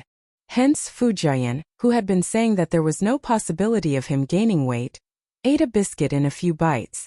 Within a short period of time, he had devoured 8 biscuits like a whirlwind. Xiangyi was dumbfounded. Is a male artist's appetite that big? In comparison, Shui ate too little. Is she deliberately eating less for the sake of being on camera? In Xiangyi's mind, she imagined the pitiful Shui going to work even though she was hungry. The expression on her fair and clean face became more and more solemn. She went into the kitchen and deftly spread out the pancakes. She picked up 2 pancakes for Shui. Shui was puzzled. Xiangyi pulled a long face. Eat more. If you get any thinner, you'll look like a paper person. Her original intention was to remind Shui that being too skinny was actually not good looking, but Shui misunderstood and thought that she was despising her. Not in good shape? The man raised his eyebrows and decided to put fitness on the agenda to make his abdominal muscles more obvious. Dinner ended with Fu Jian burping. After the meal, Fu Jian lamented, I can't go on like this. I'm going to gain 3 pounds every meal. He then changed into his sportswear and went for a run. Zhang Zhuzhou wasn't considered a guest and she didn't care about her image either. Hence, she openly swiped her cell phone in the living room. After returning to China, she found out that Xiangyi actually had a live broadcast variety show, but she didn't have the time to watch it. At this time, she wanted to catch up on the previous broadcast, but she accidentally clicked on today's live broadcast. The live broadcast room was divided into the main one and the personal one. Without any hesitation, Zhang Zhuzhou chose Xiangyi's personal live broadcast room. The pop-up comments were automatically turned on and most of them were praising her. Zhang Zhuzhou. Why are these people so good at bragging? Some viewers discovered that Zhang Zhuzhou was watching the live broadcast, and the comments were flooding in quickly. Miss, is the violin difficult to learn? Do you know that you're very ill-mannered? So what if you're rich? I'm curious why you're friends with Xiangyi. What's so good about her? I don't get it. Chapter 418. Don't you think Xiangyi is too pretentious? It must be tiring to get along with such a person. The comments were all over the screen, making her dizzy. Zhang Zhuzhou skipped over all the comments that were criticizing her and accurately captured the comments that were defaming Xiangyi. Are these people full of themselves? Yi is so cute, why is she being defamed? Zhang Zhuzhou exclaimed angrily. You guys are heartless. What right do you have to criticize Yi? When the haters realized that Zhang Zhuzhou had really seen the comments, they became even more vicious. I still like girls like Zhang Zhuzhou who are genuine. Xiangyi is too pretentious. Isn't she tired of pretending to be perfect every day? Miss, blink when you're threatened. You weren't like this when you first arrived. Why are you defending Xiangyi now? At the end of the day, the Vase Fairy is just a variety show star. Besides, apart from 2 Under One Roof, she doesn't have any other decent variety show resources, let alone a representative work. Although I admit that Xiangyi is a little popular now, it's just a castle in the air. Without any works, her popularity is like a plate of sand that can be blown away by the wind. How can 2 Under One Roof continue to be live-streamed? When this variety show ends, she'll definitely be ruined. Zhang Zhuzhou looked at the comments in disbelief. Has he always been criticized like this? Why is there so much malice between people on the internet? She belatedly realized that there was something wrong with Qin Wanyan's words. In the past year, she rarely contacted Xiangyi and only met her for a short while at the Xiang family's old residence. At that time, Qin Wanyan was also present and pestered her to add her contact number. Later on, Qin Wanyan would send her messages from time to time, asking about her well-being and showing her concern. Those words gave Zhang Juzhou, who was far away in a foreign country, a warm comfort. Hence, she once regarded Qin Wanyan as a friend. After returning to China, Qin Wanyan had asked her out for a meal. During the meal, Qin Wanyan mentioned that Xiangyi's personality had changed drastically. Xiangyi was cold-blooded and heartless to her friends. She was in love and only had men in her eyes. She didn't even treat her sisters as friends. She even complained that she had accidentally offended Xiangyi, and Xiangyi wanted to kill her. Now her company was gone, her career was ruined, her fans had left her, and her acting career was coming to an end. Hence, Qin Wanyan wanted Zhang Juzhou to plead on her behalf and ask Xiangyi to let her off. Zhang Juzhou naturally wouldn't believe her completely, but she was more or less affected. When she first arrived, her attitude towards Xiangyi wasn't very good. Zhang Juzhou felt extremely guilty when she thought about how she had caused Xiangyi to be scolded because of her attitude. Just then his phone vibrated. It was a message from Qin Wanyan. First, it was a weather forecast that reminded her that the temperature would drop tomorrow. She then said, "I'm so envious. Xiangyi treats you like a good sister unlike me. I don't know how I offended her. That's why I ended up in this state." Zhang Juzhou squinted and thought about how Shi Sui looked in the afternoon. She gritted her teeth and typed rapidly. She replied, "Xiangyi won't bully others. You said that she bullied you? She must have. You deserve it." Qin Wanyan, who was on the other end of the screen, was speechless. Zhang Juzhou raised her little face and said fiercely to the camera, "Xiangyi is not like what you guys are saying. She's the best and most gentle girl in the world. If you guys keep spouting nonsense, I'll make you bald." Chapter 419. Jiang Yi said in a menacing tone. There were no cameramen in the living room at this moment and there were only fixed camera positions. In the director's room, Li Jinyu and the others were eating omelets and side dishes when they heard Zhang Juzhou's words. Everyone. Huh? Ah, she's a little cute. In the live stream, the netizens were also a little surprised as they didn't expect Zhang Juzhou to say such a thing. You want me to make you bald? That's not necessary. I'm getting involved, my scalp is starting to hurt. Even if you want to make me bald, you have to make me bald. Everyone look at your heads, do you have any hair left? Dog head, dog head. All of a sudden, the comments section was filled with the silly netizens insulting each other. However, there were still some people who refused to give up. The angrier Zhang Juzhou was, the more smug they were. They were sarcastic and sarcastic. They would say whatever they could to infuriate her the most.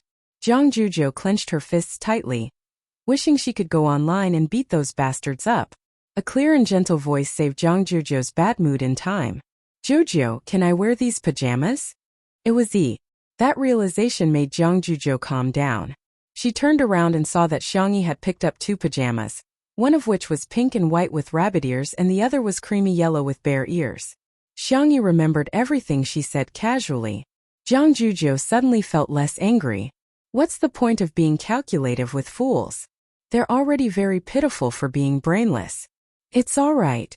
Despite saying that, Zhang Juzhou quickly went to take a shower and then changed into the pajamas with bear ears. Before going to the living room, she paused in her tracks and turned back to pick up her violin case. Beside the bookshelf, Xiangyi was flipping through a book on archery. When she saw Zhang Juzhou coming out with a violin, she smiled and asked, "What song do you want to play?" Zhang Juzhou corrected her. "What song should we play?" With a serious expression she asked, "Can we play together?" Of course, Xiangyi wouldn't disagree with such a small request from her best friend. "Sure, shall we go to the violin room then?" All of a sudden, the pop-up comments were full of mockery. "Please, she's the chief of Orpheus. Are you worthy? A student of folk music shouldn't embarrass herself in front of a student of classical music." Wasn't Zhang Juzhou defending Xiangyi just now? Why did she change her mind again? Asking Xiangyi to perform with her is like asking the clouds in the sky and the mud on the ground. There was no camera installed in the piano room, so Li Jinyu hurriedly asked the cameraman to go over. "Ruanqing, You're that assured? Aren't you afraid that Xiangyi will screw up? Li Jinyu said casually. I admit that I'm gambling, but I think Sister Yi will let me win. He did not believe in himself, but he believed in Ruanqing. Ruanqing raised her eyebrows. She did not say anything, but her gaze was fixed on the screen. In the piano room, the members of the Xiang family all knew one or two musical instruments. There was a wide variety of musical instruments in the zither room. In addition to the perennial Western instruments, there were also zither, flutes, and other traditional instruments. Seeing Xiangyi wandering around the traditional instruments, the spicy tutu girls were worried for her. However, they saw her skimming past the traditional instruments and finally choosing a cello. Huh. It's not a 3-string or an electric guitar, but a cello? Someone mocked. Come on, this is a cello. How dare she choose it just because she knows how to play it? However, the moment the girl sat down and picked up the bow, her aura seemed to have suddenly changed. Chapter 420. She lowered her eyes, and her long eyelashes cast a faint shadow on her fair face. Her hand that was holding the bow was slender and soft. Her knuckles were slightly protruding, and her pale blue veins were clearly visible. She was low-key, not ostentatious but elegant and calm. Even though she was wearing cute bunny ears pajamas, she looked like she was holding a cello recital in a gorgeous gown. It had been a long time since she touched the cello. Xiangyi first tried to play it, and then tuned it unhurriedly. Someone retorted. Is there something wrong with you? What are you delaying for? If you know how to play it, just admit it. What's the point of pretending? At this moment, a golden pop-up comment appeared in front of everyone's eyes. The golden pop-up comment was a privilege given to the Hall of Fame streamers by the Xingqian app. Generally, those who could enter the Hall of Fame were all famous streamers on the Xingqian app. The person who posted the comment was Little Nocturne, a streamer with 1 million fans in the music section. Little Nocturne. She didn't use any tuner or software to help her, nor did she ask Zhang Juzhou to play a standard note for her. If she's not pretending, she must have an absolute sense of sound, right? The golden pop-up comment appeared on the screen for 15 seconds before disappearing. Enough for countless netizens to see it clearly. Wow! She's a living Nocturne. Nocturne, when are you going to live stream? I want to hear you play the piano. Reflect on how long you haven't live streamed. Why are you watching someone else's live stream? Absolute sense of sound? Sounds impressive. Does the vase fairy actually have such a thing? Little Nocturne, who was in front of the screen, was also a little uncertain. Absolute sense of sound referred to the ability to distinguish the specific pitch of a sound without any reference pitch. This included the sound of rain, thunder, and even the sound of a door opening in nature. In the ears of people with absolute sense of sound, these sounds were like the melodies in a staff. There was no need for deliberate practice. They were born with it. It was not an exaggeration to say that it was a 1 in a million talent. Even the Orpheus Orchestra that Zhang Juzhou was in, which had gathered the top young performers from all over the world. Not everyone had an absolute sense of sound. However, when Xiangyi finished tuning, Little Nocturne's eyes lit up in front of the screen. She really had it. There was no lack of people who knew music in the live stream. I'm going to kneel down to Sister E. This tone is even more accurate than mine with a tuner. Other things aside, this talent alone is enough to beat all the keyboard warriors here. Go to sleep with your bathwater, okay? No wonder the Sanxian and electric guitar are so awesome. Wuxia Xiangyi. How is this a gift from the heavens? It's like the heavens are chasing after us to feed us. Xiangyi gestured to Zhang Juzhou to indicate that she was okay. Zhang Juzhou nodded, and in the next second, the melodious sound of the violin instantly caught everyone's ears. The chief violinist of the Orpheus Orchestra definitely lived up to his name. Even those who didn't know much about music could feel that Zhang Juzhou's playing was particularly pleasant. A golden bullet screen appeared on the screen of the live broadcast room. Little Nocturne. Such terrifying strength. In reality, Little Nocturne was also a student of a top music academy abroad, and was surrounded by many big shots. Hence he could recognize how strong Zhang Juzhou was.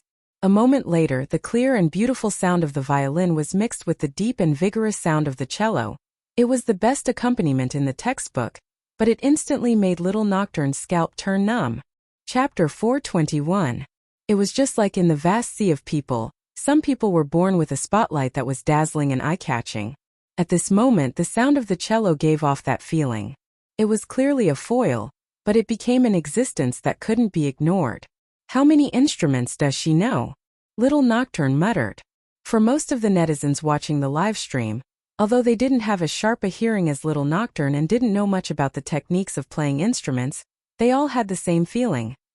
This ensemble is so nice. Unfortunately, I'm uncultured. I can go anywhere with the word F*ck. Xiangyi can even play the cello. Excellent. Yes, it's nice. For the professionals, it was even more shocking. The song that Zhang Jujo played was called Prelude to Spring. The rhythm was cheerful and it was full of the vigorous vibe of early spring. Correspondingly, it was also extremely difficult and had high requirements for the performer's skills. They weren't surprised that Zhang Jujo could reach such a level. However, she was a student of traditional folk music, but she actually played the cello so well too. Many people had complicated feelings. They originally thought that Xiangyi was only good at folk music, but they didn't expect her to be equally good at Western instruments. This was simply a heavenly performance at the level of cheating. Besides, she actually went to the entertainment industry instead of using her impressive talent and abilities. What's she up to? How can the professional music students endure that? The song gradually reached the climax, and at this moment Zhang Jujo suddenly showed off a relaxed series of bowing moves that were ingenious and full of vitality. Immediately afterwards, she didn't play according to the original melody, and instead improvised. Xiangyi looked up and met her gaze calmly in the air. Without saying anything, she changed the finger movements of her left hand, while her right hand danced along with Zhang Jujo's melody. There were almost no pauses and she perfectly matched Zhang Jujo's improvisation. Little Nocturne : The golden pop-up comments appeared again with a series of exclamation marks, which was enough to show Little Nocturne's excitement.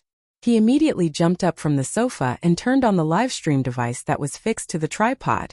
While listening to Xiangyi and Zhang Jujo's improvisation, his slender and fair fingers landed on the black and white keys. The impromptu performance of the two became a trio. Little Nocturne's fans received the notification and clicked on it with great interest. But they were immediately stunned. In the past, Little Nocturne would try his best not to show his face in the live stream, or he would use the special effects of the live streaming software to cover his face with a cartoon avatar. But today, for some reason, his face was shown. In the camera was a boy with a thin figure and snow-white skin. The side of his face was delicate and smooth, like a handsome young man who had walked out of a manga. The most eye-catching part was his hands. His fingers were long and slender, with distinct joints.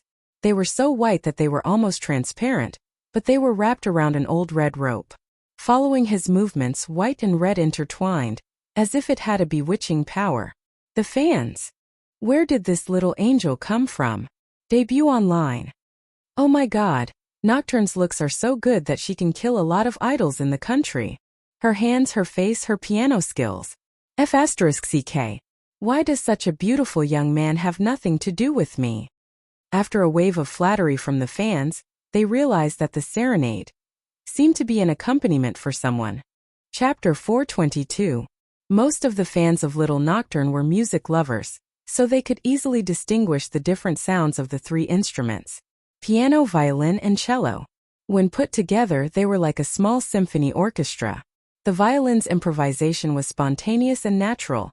The cello's coordination was just right. The piano's addition enriched the timbre and pushed the climax of the ensemble to the peak like the icing on the cake. In the piano room, Zhang Jujo closed her eyes and immersed herself in the performance. Soon, she ended the improvisation and skillfully transitioned to the last movement of Prelude to Spring. The light and nimble music was infused with the beautiful aura of spring, and it slowly and gently hit the softest corner of one's heart. When the last note fell, the violin, cello, and piano ended the piece neatly. It was as if someone had pressed the mute button. Everything was silent. The pop-up comments seemed to have been cleared too. However, a few seconds later, the screen was flooded with comments. Did Nuwa make me up to make up the numbers? Oh my god. Did you really not rehearse? Did you just improvise? I've been learning the zither for 3 years and I still can't remember the score even when I play a new piece from time to time. Are these two girls human notation machines? The long-awaited ensemble could be said to be hearty. Zhang Zhuzhou panted slightly and looked at Xiangyi. Xiangyi was also staring at her and applauding with smiling eyes. You're so impressive. Zhang Zhuzhou suddenly felt a lump in her throat. As a talented child, she had already taken a shortcut compared to ordinary people when it came to learning the zither. However, even geniuses had to work hard to defeat other geniuses. After learning the zither for more than 10 years, it was normal for her fingers to develop calluses and blood blisters. Even her parents and teachers would reprimand her. Xiangyi was different. She would always encourage her gently. You're not bad. Zhang Zhuzhou said proudly. You must have not played for a long time. Your skills are far worse than before. I'm too busy. Excuses. They're all excuses. She was clearly more talented than Zhang Zhuzhou, but she insisted on cooking. Zhang Zhuzhou was exasperated with her. Do you want to consider joining Orpheus? When the contrarians heard this, they were amused. Is the Orpheus Orchestra a place you can go whenever you want?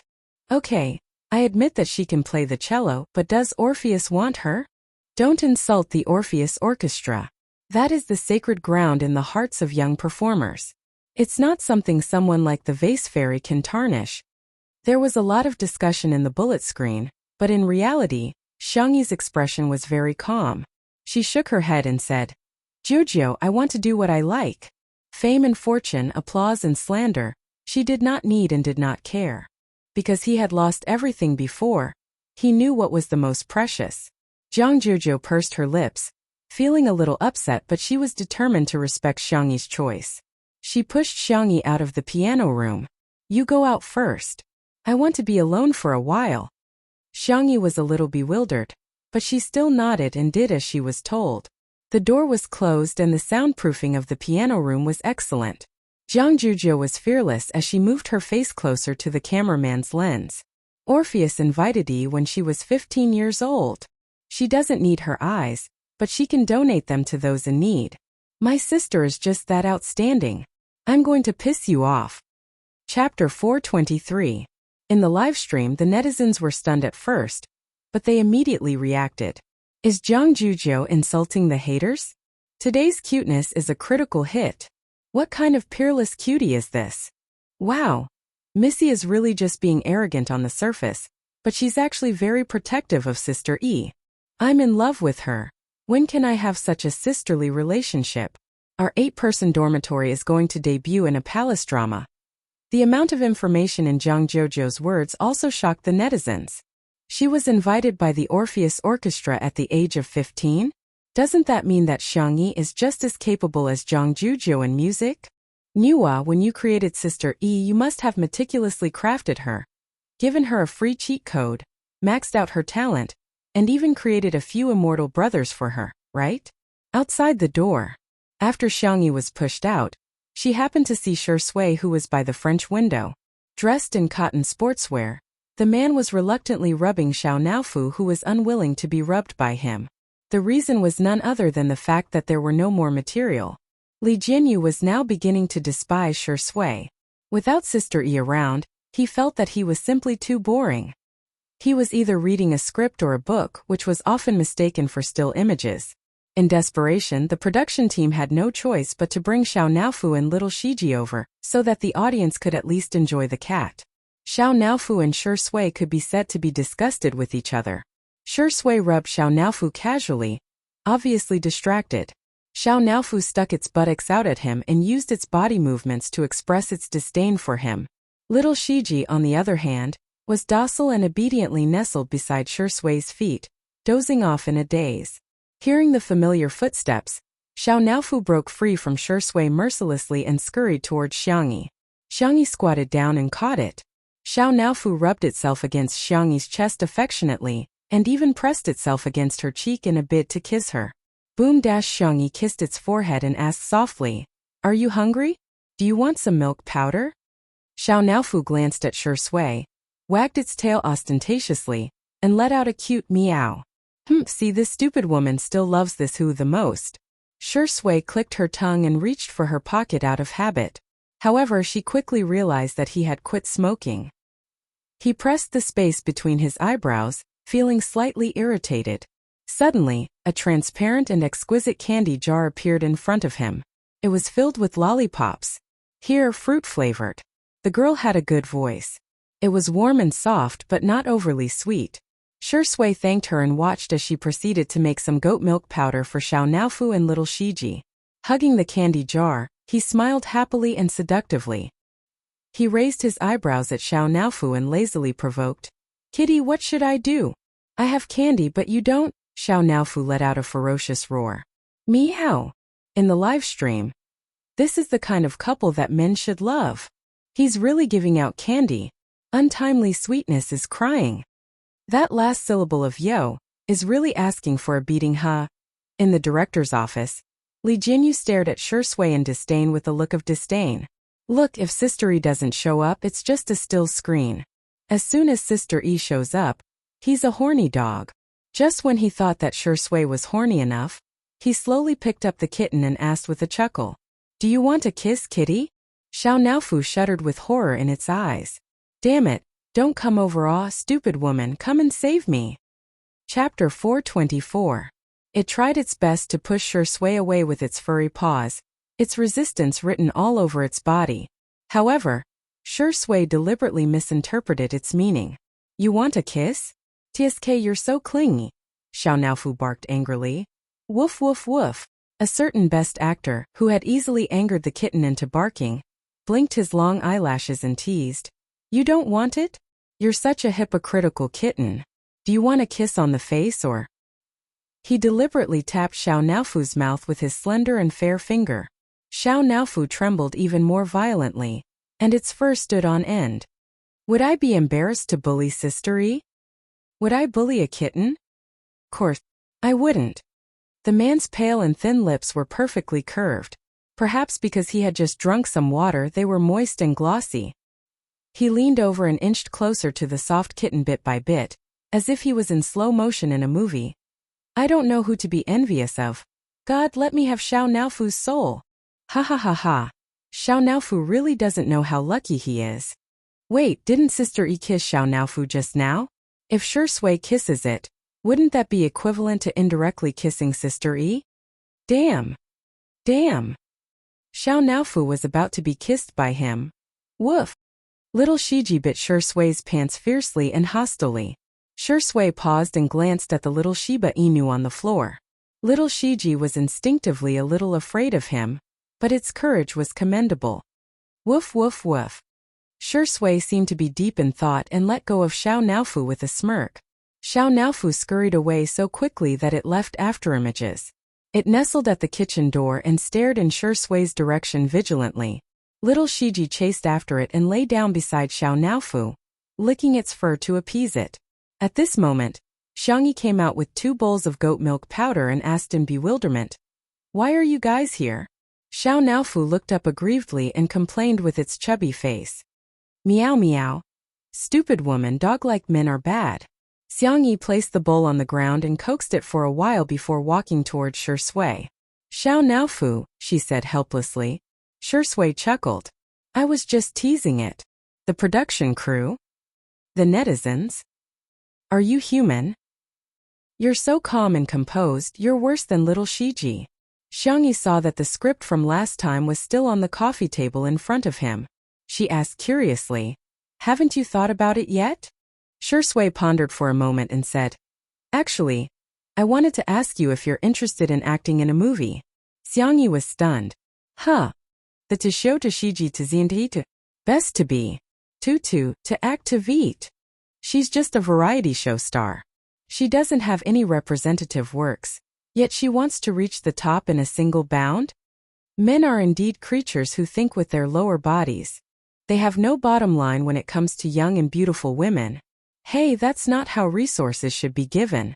Xiangyi's acting skills in the TV series previously shocked me so much that I still have lingering fears. Don't worry, you can take your time to think about it. At most, he wouldn't take on the role. It was inevitable that there would be regrets in life. Shui was quite open-minded about such matters. Recalling Si Chuanbai's call just now, he said, "By the way, Brother Si wants me to tell you that you have to film a variety show in the next 2 days." Coincidentally, the official Weibo account of National Mass Workout happened to announce the news almost at the same time as Shi Sui. Chapter 425. Kwon Lai Sports V. Xiangyi V sister, nice to meet you. It was a simple text that was much more straightforward and clear than a long speech. The comments section below the post exploded. Is Sister E a guest? What the heck? They actually invited Vase Fairy? Are you serious? Doesn't National Sports only invite A-listers or big shots? Everyone was discussing fervently. When the news spread to the live stream, it immediately caused an uproar. It's actually National Sports? Who dares to say that Xiangyi has no resources? No. This is the most popular variety show in the country with the highest viewership ratings. Only then did everyone realize how terrifying Xiangyi's popularity was. She could be considered the fastest rising female celebrity of the year. The Spicy Tutu fans were emboldened and quickly retaliated. Take away our Sister E, don't cue us. No way, right? No one really believes that Sister E doesn't have resources, right? Everyone, you can look forward to Xiangyi's performance on National Sports. Our Xiangyi is awesome. No one dared to make any more comments except for a few haters who were still talking about variety shows, but no one cared anymore. Although variety shows were not a good term, the popularity brought about by variety shows was obvious to all. In a sense, variety shows attracted more fans than film and television productions. Many actors were envious of the popularity of variety shows, but they were also wary of going on variety shows. Firstly, they were afraid that their character settings would be violated. Secondly, they were afraid that after their image was solidified, the audience wouldn't be able to immerse themselves in the show. Thirdly, they had to maintain a certain level of mystery and not oversell themselves. Hence, there were many restrictions. Xiangyi didn't have such worries. Instead, her performance was more natural, and it was easier for her to attract fans. Soon, the hashtag Xiangyi's new variety show hashtag became a hot search. At first, the program team of National Sports added fuel to the fire, but later on, it became a spontaneous discussion among netizens. Some people were looking forward to it, some were criticizing it, and some were criticizing it.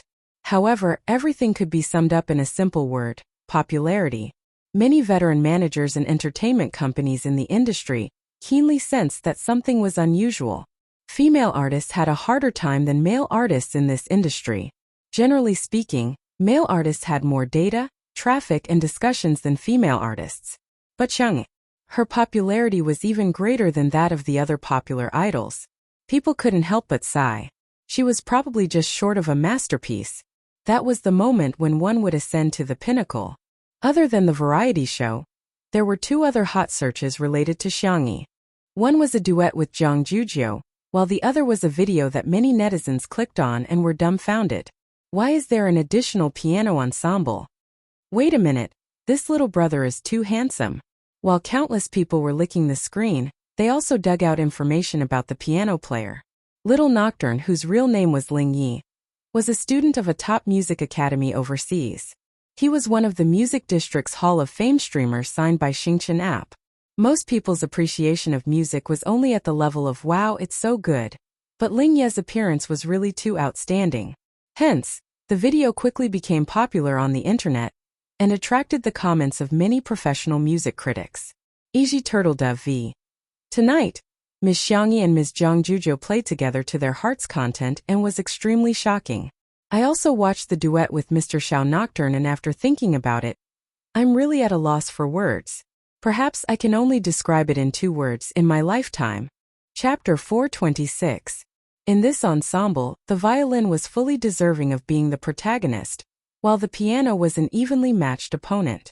It was as if they had met their match.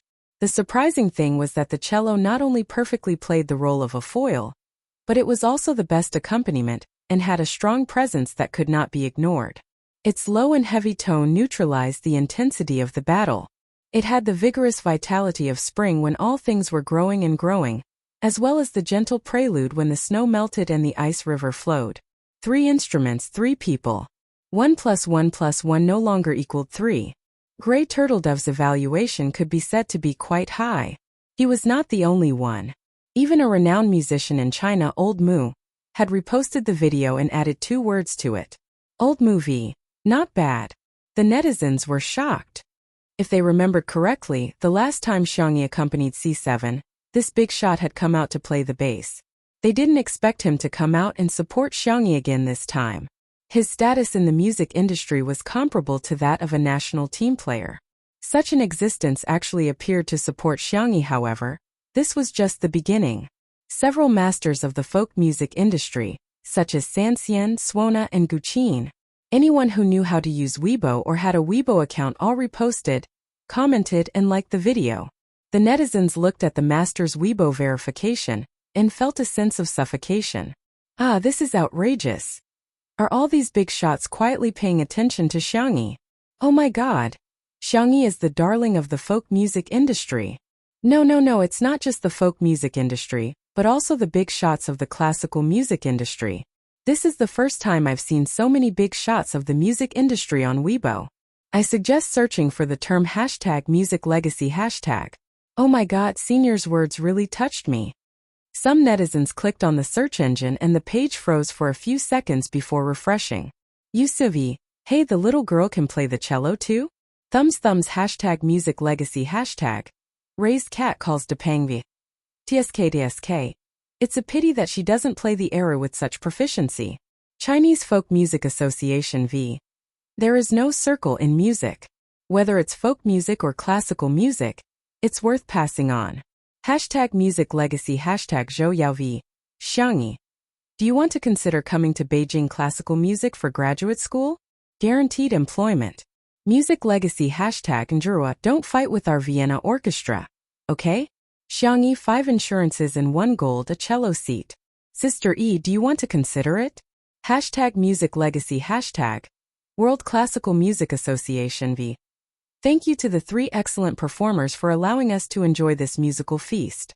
We also hope that in the future, there will be more young people who like folk music, pop music, and classical music as long as it's music. Music Legacy #. The netizens who saw this scene were all shocked. What was prestige? This was it. Who in the entertainment industry could get so many big shots and official Weibo accounts to support them? That night, more and more people remembered the name Xiangyi, and remembered Xiangyi's unparalleled talent in music. After the live stream ended, Xiangyi took out another ruby, put it in a box, and meticulously wrapped a bow around it. Xiao Naofu's fierce meowing came from the direction of the balcony. Xiangyi walked over and realized that it was Xiao Naofu who was yelling at Shi Sui, who was standing on the balcony next door. In the night, the man's figure was tall and slender, and the cool breeze gently fell on the ends of his soft hair. Chapter 427. Seeing Xiangyi's figure, Xiao Naofu seemed to have found a backer and roared a few more times. Xiao Naofu, you can't be like this. Although it was a reprimand, it was very gentle. The little cat turned its face away. Humph. Xiangyi curiously asked Shi Sui. What did you do to Xiao Naofu? Why is it always so fierce to you? Shi Sui. You teased it and said you'd take it to be sterilized? Xiangyi said seriously. Then don't say that in the future. Xiao Naofu is still a baby and its heart is very fragile. You can't hurt it like this. Shi Sui readily agreed. Okay, I'll listen to Sister E. Hearing that the dogman could actually speak human language, Xiao Naofu's icy blue cat eyes widened in disbelief. Xiangyi? Then you promise it. The girl raised the chubby, white, and soft little cat. Shi Sui probably didn't expect that there would be a day when he would bow down to Xiao Naofu. The tip of his tongue pressed against his chin in displeasure. After a few seconds, he sighed. Xiao Naofu, I won't scare you with sterilization anymore. He had to listen to Tutu's words. Xiao Naofu's tail swung twice in the air, dizzy from the sudden bliss that fell from the sky. The next second it heard Xiangyi say, You're not allowed to be fierce to Shi Sui Gij anymore. Xiao Naofu. Meow. Humph, I won't listen. Xiangyi patiently persuaded. If you're obedient, I'll make you a luxurious seafood set meal, the kind that can have 10 ingredients. Xiao Naofu. Would this huhu bow down for a mouthful of food? Of course. It made a sweet and soft meow in a flattering and coquettish tone. Okay, then you two shake hands and make up, okay? Hearing this, Shui and Xiao Naofu's eyes revealed rejection. But Xiangyi insisted. Thus Shui had no choice but to stretch out her bony fingers. Xiao Naofu also reluctantly stretched out its chubby paw. The man and the cat shook hands across the balcony for less than a second. Then, as if they had touched something dirty, they hurriedly retracted their hands. Shui was rather calm, but Xiao Naofu couldn't tolerate it at all. It jumped out of Xiangyi's arms and got ready to look for little Shiji to lick. It did not want him to lick it. A dogman's hand definitely smelled like a dog. Looking at Xiao Naofu's back, Xiangyi couldn't help but laugh. Seems to have really gained weight. Its body was round, its fur was soft, and its legs were short. It looked extremely adorable. Shui replied with a soft aha. Even he, who didn't like small animals, actually thought that Xiao Naofu was quite cute. But because she was cute, it was more fun to bully her. Smiley face. By the way, this is for you. Xiangyi handed the box over. Shui was a little surprised and raised his eyebrows. I get a gift too? Xiangyi explained seriously. Children need to get gifts and so do adults. Shui seemed to be stunned for a second. Or maybe it was just Xiangyi's imagination. The man's peach blossom-shaped eyes were curved inward, and his eyelashes were longer than a girl's. When they drooped down, they cast a faint shadow on his cold and fair skin. Opening the box, a ruby the size of a baby's fist reflected a dazzling light. It was unbelievably beautiful, Xiangyi said. Although this isn't as pure as Jujio's, but it's big. It's shiny too. The man's lips curled into an ambiguous smile. It is quite big. Then, for some reason, Xiangyi was a little nervous. Do you like it then? Chapter 428. The night was gentle, and the moon was bright and the stars were sparse. There was a faint fragrance of flowers in the air. Shui stared at her and curled his lips, as if he was answering her question, but also as if he was confessing to her. I like it. Yes, I like everything that Xiangyi gives me. The clear eyes of the young girl in front of him curved up, as if they were filled with moonlight, quiet and beautiful. As long as you like it. Xiangyi smiled. I'll go in then. Wait a minute. Shui stopped her. Huh? Xiangyi turned her head and looked at him in confusion. The man took out a velvet box from his trouser pocket and said, It's sponsored by the brand. See if you like it. Xiangyi opened it. It was a very delicate bracelet with a neutral design. There were a few diamonds on the bracelet, and each of them was big. As it spun, it reflected a dazzling light. Xiangyi knew a lot about jewelry because of the gem mine her aunt had given her. She asked, Will the brand sponsor such an expensive piece of jewelry? Shui's expression didn't change. Xiangyi had always believed everything he said. She said, You're indeed popular. That was why the brand had sponsored such an expensive bracelet. Then is it okay for you to give it to me? Didn't the brand ask you to wear it? Xiangyi asked. No. Shui chuckled. And I think it suits you better. Xiangyi picked it up and looked at it carefully. She liked this bracelet very much, so she didn't shy away from politeness and said graciously, Thank you. Do you want me to put it on for you? Xiangyi didn't think much of it and handed her hand and the bracelet to him. The man lowered his long eyelashes and carefully fastened the bracelet for her. His slightly callous fingers inadvertently rubbed against the girl's fair wrist bone, evoking a slight itch. Xiangyi's fingertips trembled. All right. The man's deep voice pulled her back to reality.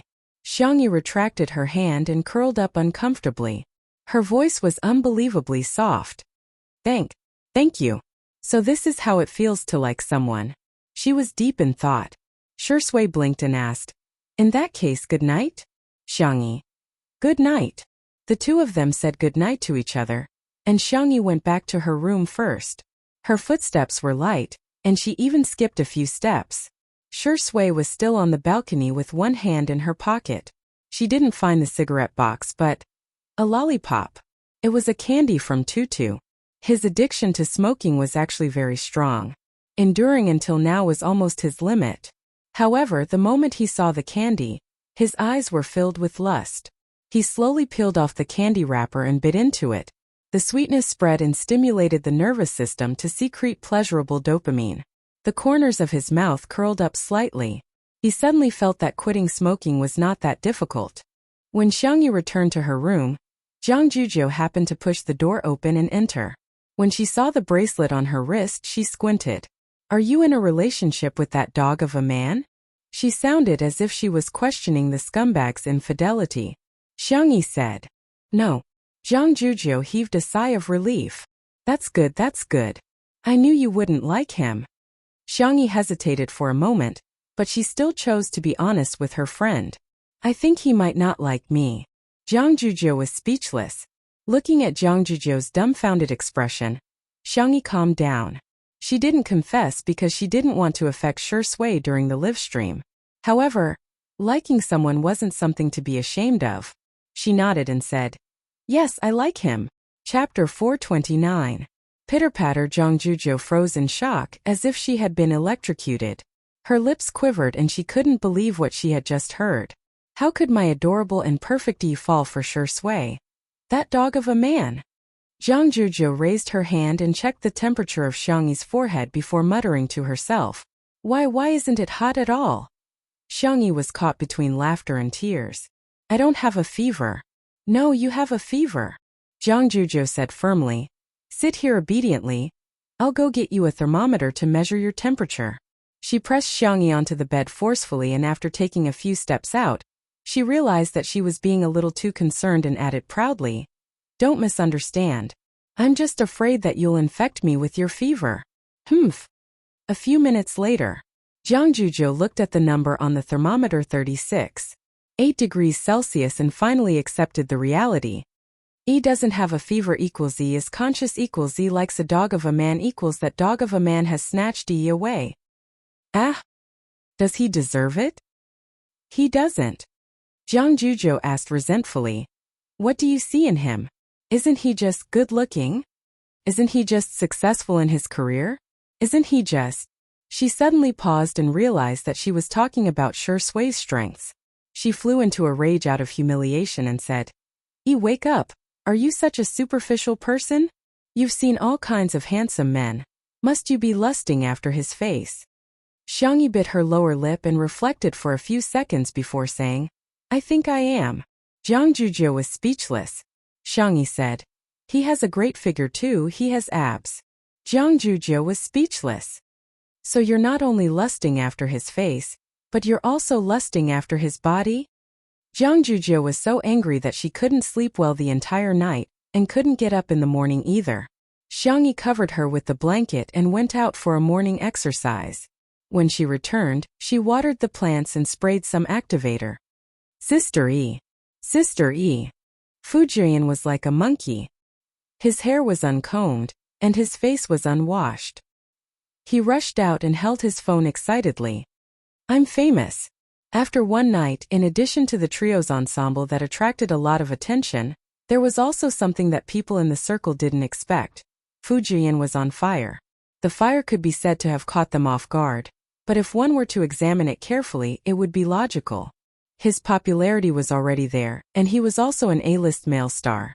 It was just that he hadn't had any good works in a long time, so he had been relying on the image of the crown prince. He didn't expect that yesterday's interaction with Xiangyi would be trending, and his popularity would suddenly rise. His agent received a huge stack of scripts and he received invitations from crosstalk masters, comedians, and Saturday talk shows. He was so excited that he spoke incoherently. Fortunately, Xiangyi was patient enough. After listening to him, she said with a smile, Congratulations, you've gotten what you wanted. Do you have any variety shows that you want to go on? Fujian clenched his fists and said with a serious expression, Actually, I really want to go, but I think Zhang Juzhou is right. If I act in one show, people will like me because of one role. If I act in 10 shows, they might like me because of 10 roles. As an actor, I have to act well and perform well. That's the only way I can truly be responsible to my fans. When a young man was confident, he would look confident and dazzling even if he was unkempt. However, he only looked suave for 3 seconds before he smiled foolishly and said, Sister E, let's hug for the sake of our half-siblings. Behind him, a dangerous gaze was fixed on him. P.S. The freshmen have been busy reporting for the entire day. Because my roommates all go to bed early, I might have to write a lousy update today in order not to affect others. If I can find a way to write it, I'll update it. You can read it tomorrow, but it might not happen. Anyway, you don't have to wait for today. Good night. Chapter 430. Fu Jian didn't notice anything and simply stretched out his arms to give Xiangyi a bear hug. Xiangyi remained calm and took a step back to avoid Fu Jian's touch. You don't have to hug me. Fu Jian scratched his head and said, I'm not that ugly. Due to the angle, Xiangyi didn't see the slender figure at the door. She said seriously, It's not because of you. I have someone I like. Oh, huh. Fu Jian was shocked. Sister E actually has someone she likes? Who could it be? Before he came, he didn't know much about two under one roof. He was usually busy with his schedule and rarely surfed the internet. He didn't even know what untimely internet was. Simply put, he didn't even have a 2G internet connection. He wasn't even connected to the internet. Hearing the girl's calm and gentle voice, Shui tapped her fingertips against the wall, but the rhythm of her tapping was very chaotic. She has someone she likes. Could it be him? Or someone else? Shui realized that she was actually a little nervous. Until, Sister E, I'm here to pick you up. Her manager, Anan's brisk and enthusiastic voice came from the direction of the gate. He was carrying a large school bag, dressed in a short-sleeved shirt and jeans, looking like a fresh college student. Si Chuanbai, who was dressed in a suit and exuded an elite aura, was standing beside him. The two of them were about 10 centimeters apart in height, and their clothing styles were very different. Surprisingly, they didn't look out of place when standing together. Anan. Xiangyi smiled and asked, Have you had breakfast? Anan said honestly, Not yet. My car broke down and Mr. C sent me here. Si Chuanbai, who was beside him, suddenly covered his mouth with his hand and coughed twice. Anan immediately understood. Mr. C hasn't eaten either. Xiangyi said, Come in then, I've cooked fish balls and rice noodles. Si Chuanbai smiled and said, Sorry to trouble you, Miss Yang. The fish balls were made by Xiangyi early in the morning. She chopped fresh fish and mixed it with sweet potato powder. Then she used the fish as the skin and wrapped it with various fillings. The fish balls were white and shiny, with thin skin and lots of fillings. The rice noodles cooked in the casserole were refreshing and smooth.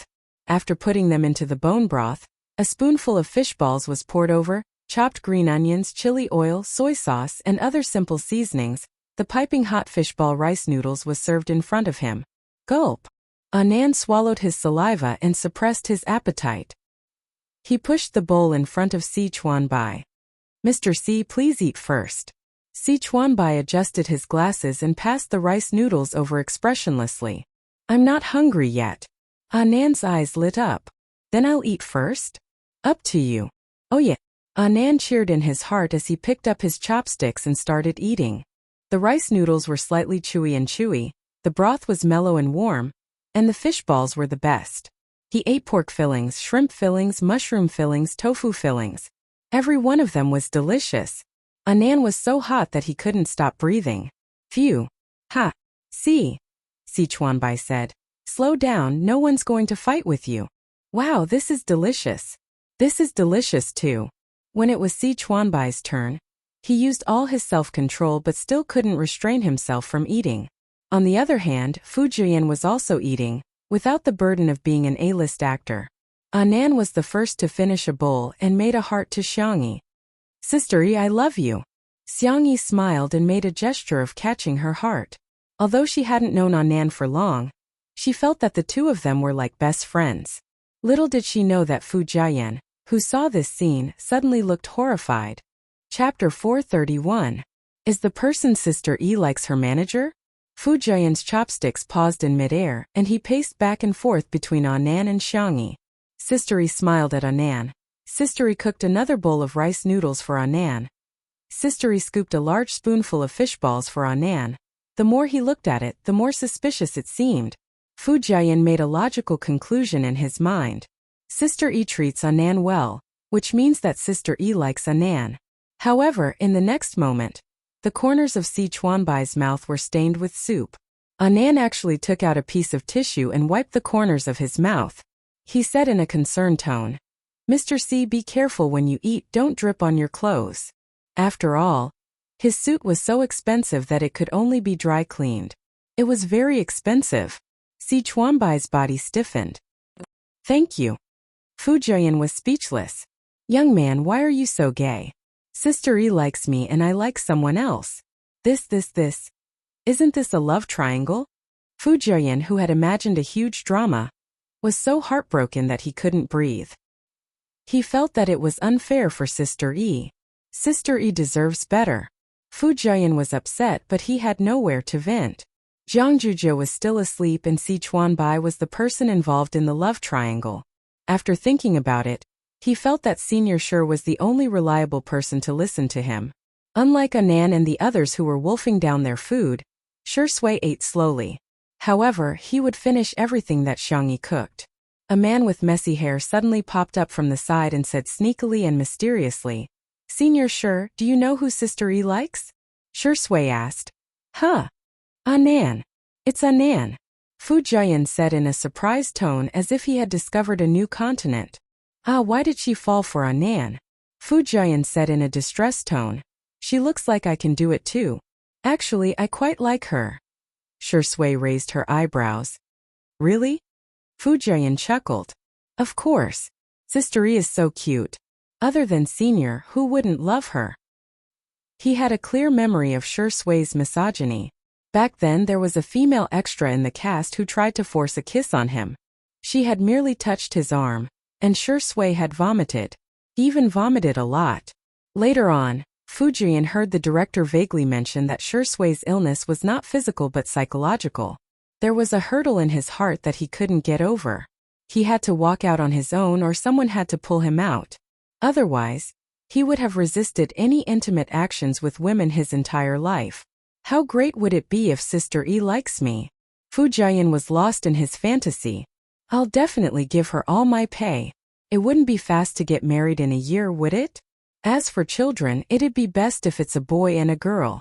2 daughters would be fine, but what about 2 sons? It's worrying. Shi Sui elegantly bit into a fishball, causing the gravy to splatter everywhere. The aroma made him squint slightly. You're right. Fu Jian thought he was referring to the children. Hey Senior, you don't like sons either? Right. Younger daughters are better. Shi Sui suddenly said. I'm also human. Fu Jian laughed. Senior, your joke is really cold. Ha ha ha, if you're not human, then what are you? Shi Sui was calm and composed. Fu Jian's laughter stopped abruptly. Who wouldn't love a human? I'm also human. His gaze was even more horrified.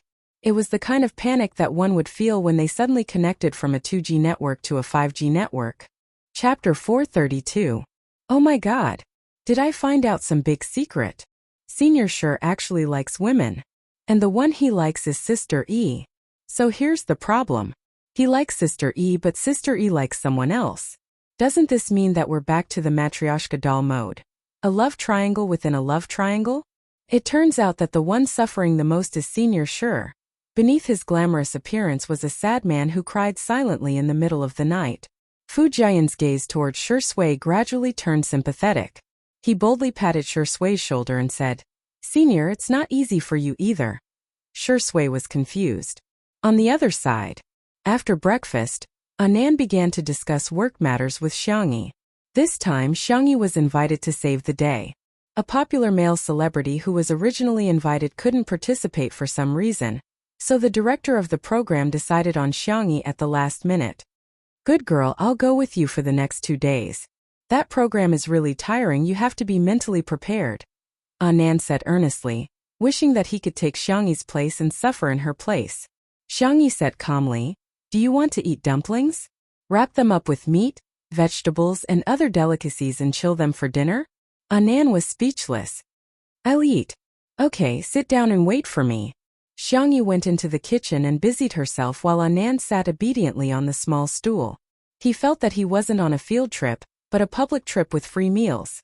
After the dumplings were wrapped, Anan took on the task of packing them while Si Chuanbai helped him.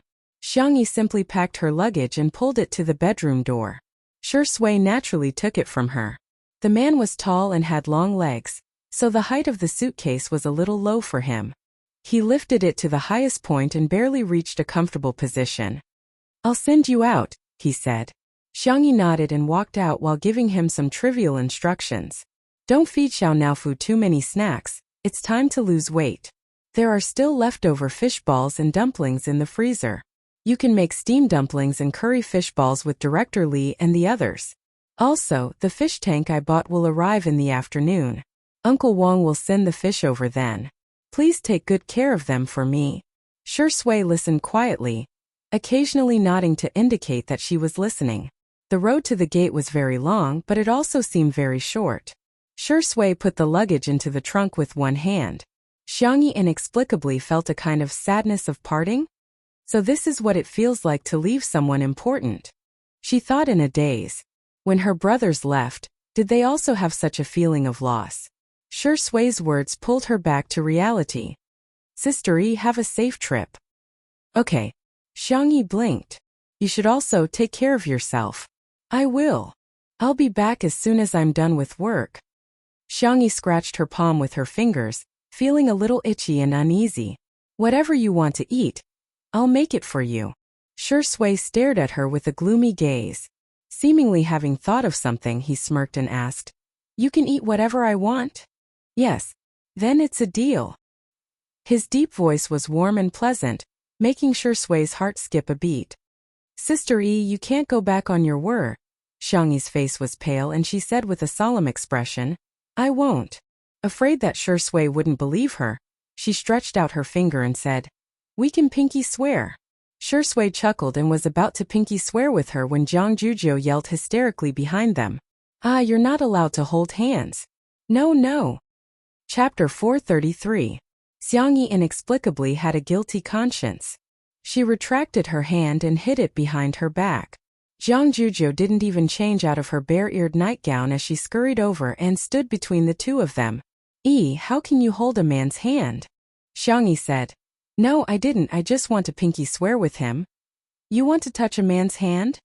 Jiang Zhuzhou's interrogative tone made Xiangyi dumbfounded. Although there's no causal relationship between pinky swear and touching hands, it seems to be parallel? Jiang Zhuzhou glanced around uneasily and said, No. Shi Sui chuckled softly. He realized that Jiang Zhuzhou really didn't know how to lie. Her body language all betrayed her. As her best friend, Jiang Zhuzhou of course could tell too. She stomped her feet in anger and exclaimed, You're not pure at all. Xiangyi pursed her lips and didn't say anything. Epsilon, Shi Sui said gently. Miss Jiang, Sister Yi is about to set off. Jiang Zhuzhou snapped out of her trance and asked aggrievedly, Why didn't you wake me up? Xiangyi said. I saw that you were sleeping soundly, so I didn't wake you up. However, I've left you some breakfast. It's in the fridge. You can eat it after heating it up. It's your favorite fish balls. Jiang Zhuzhou's resentment instantly vanished because of Xiangyi's words.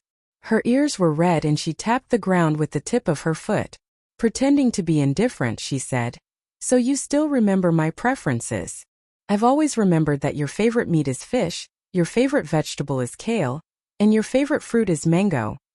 Jiang Zhuzhou listened for a long time and was satisfied. She then pretended to say, Okay, I didn't ask you that much. After saying that, she glanced at Shi Sui from the corner of her eyes. Shi Sui didn't get angry and simply smiled politely.